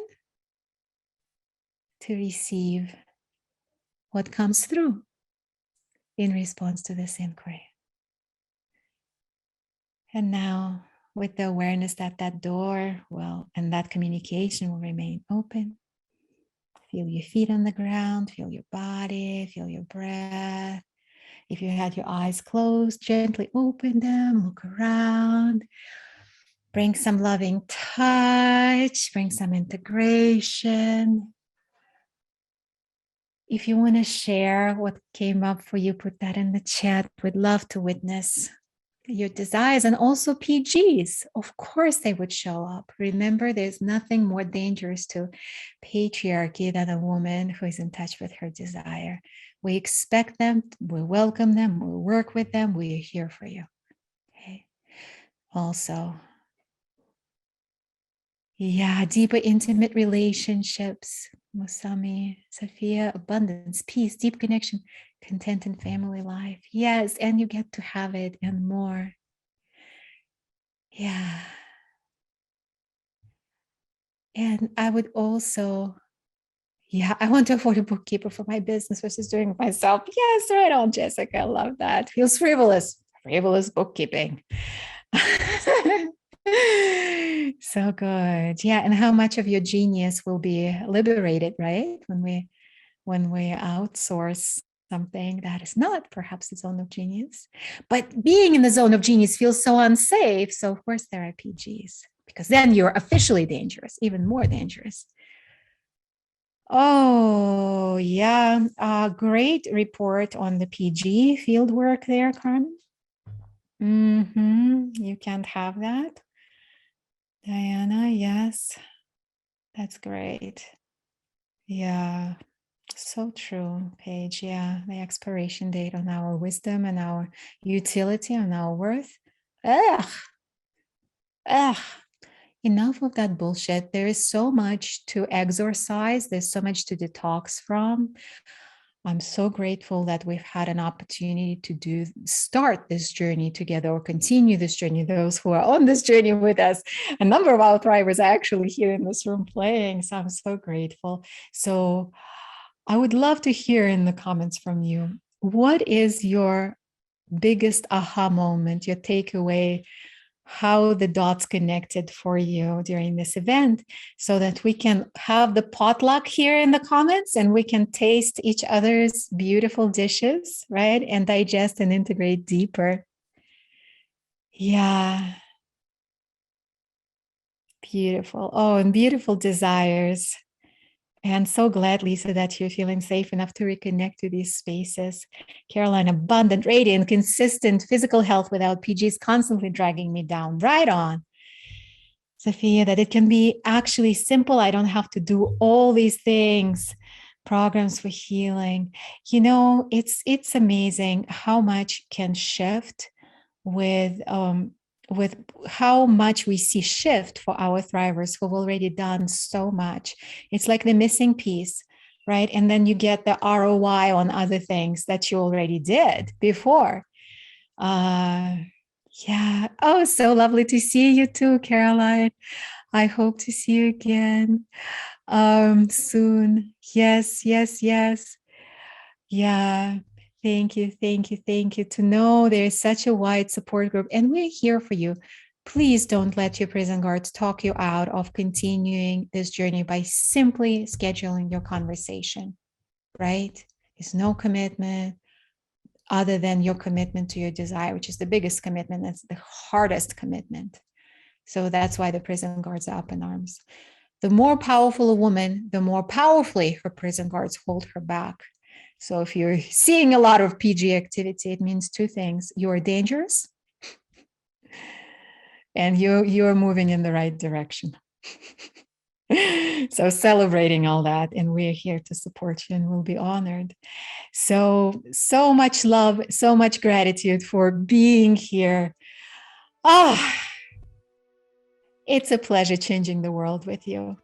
I hope you have amazing holidays, and we'll see those who we're going to continue on this journey with real soon, and keep on probing the depths and the heights of how good can it get. So much love.